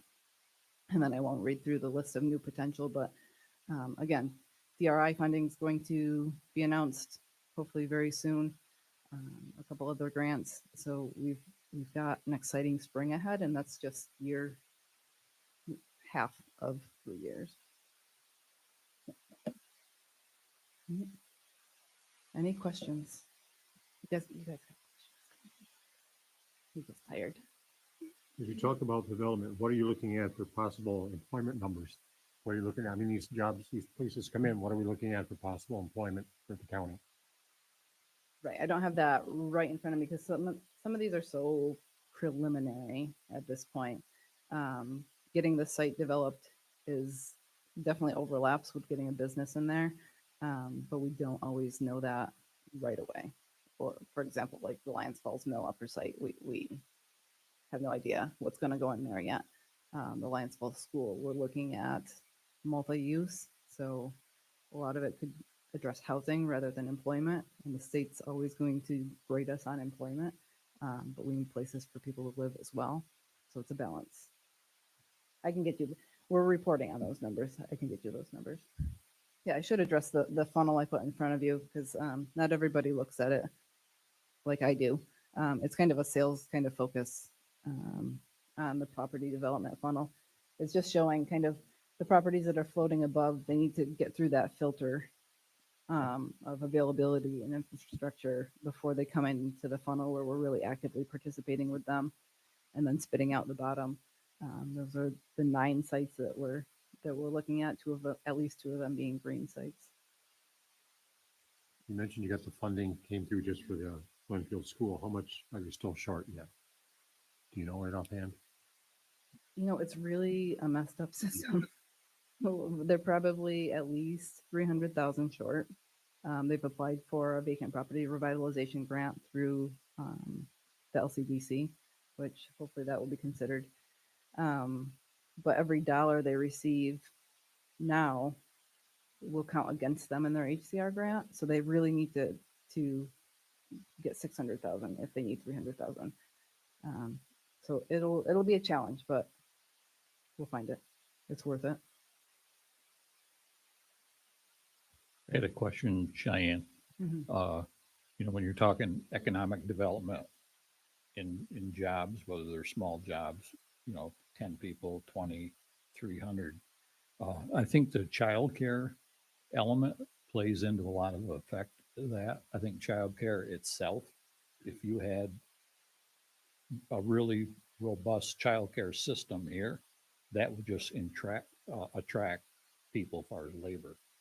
You know, it gets back to your first slide. What are the young people looking for? I'm sitting next to a mother that probably uses childcare. You're You know, looking at one. to recruit a teacher in, you Yeah. know, a couple. You know, that's economic development without laying a brick down, is establishing the childcare system. I think that's a big piece of it. Right, and we've heard success stories from the project in Harrisville at the Harrisville School. Very important, and actually, it's something that IDAs are now required to consider as they consider incentives for projects. Even though the state's very siloed, so we're not allowed to incentivize childcare projects, but we need to consider childcare as part of our grading on projects. Yeah, it's a need for sure.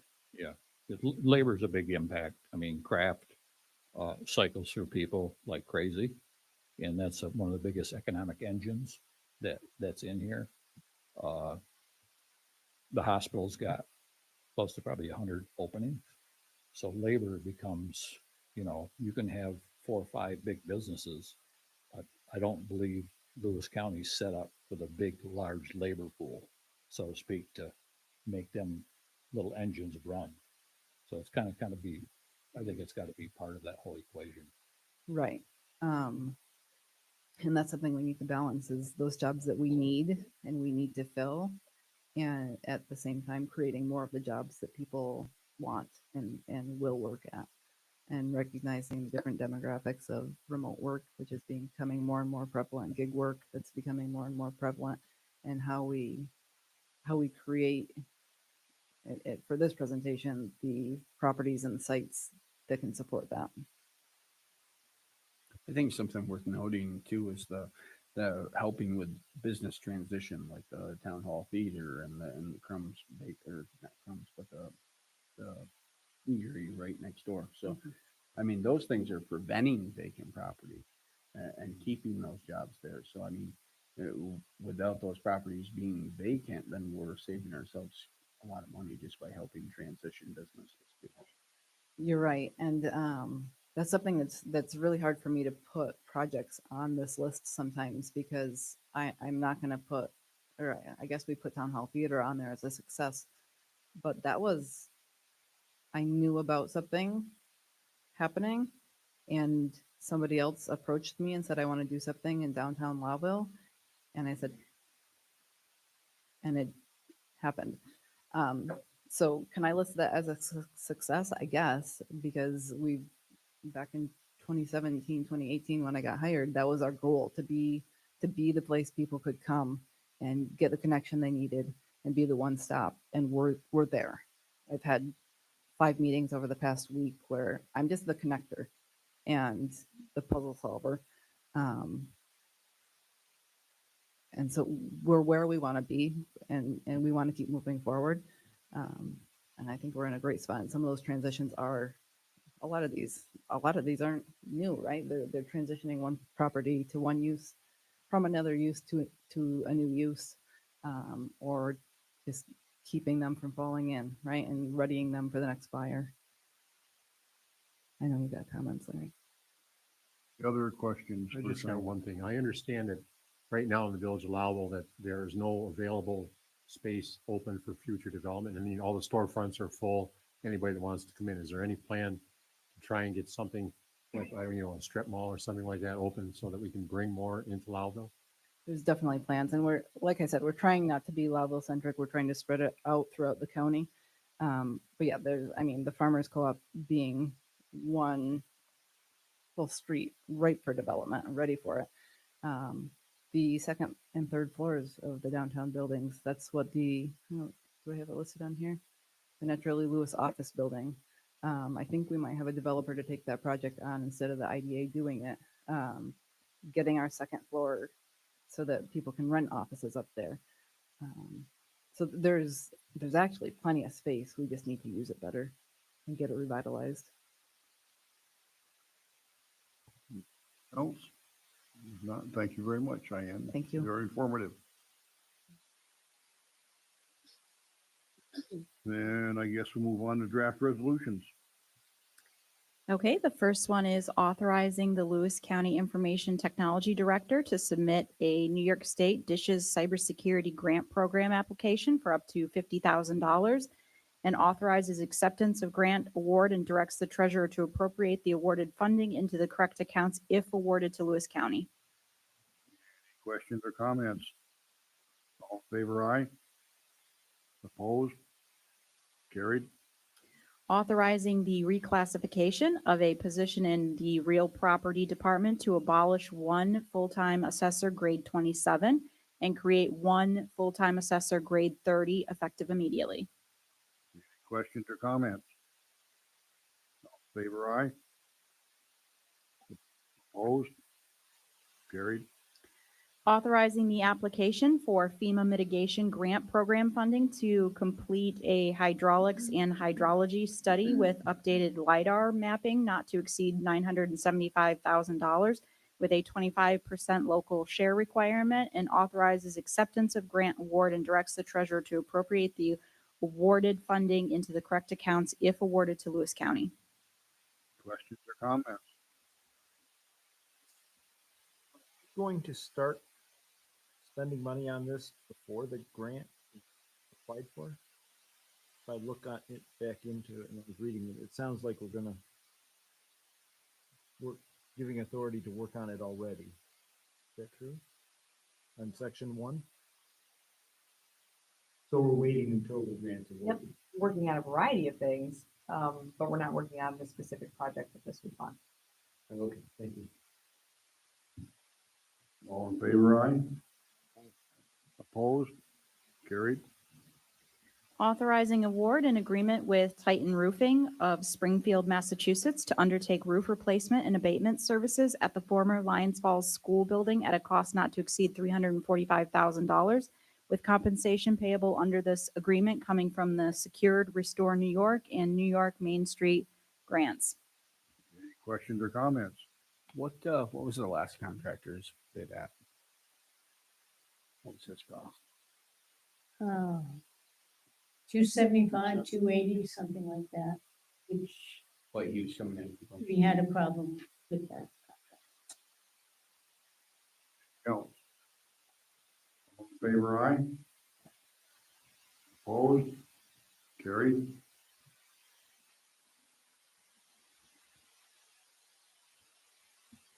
Did you want me to read the motion, Tom, or did you want to? I make a motion to authorize renewal agreement with NYMIR through Eastern Shore Insurance Agency for the annual insurance policy renewals at a total cost of $289,330.34, effective 4/5/25 through 4/5/26. I make that a motion. Do I have a second? Herb? Questions or comments?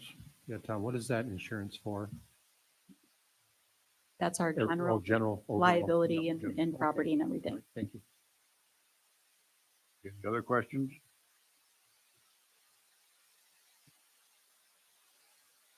All in favor, say aye. Opposed? Carried.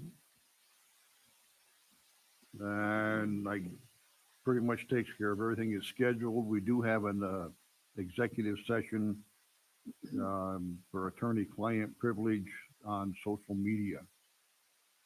I have a motion for that. Herb, second by Jeff. All in favor of going to executive session? So moved.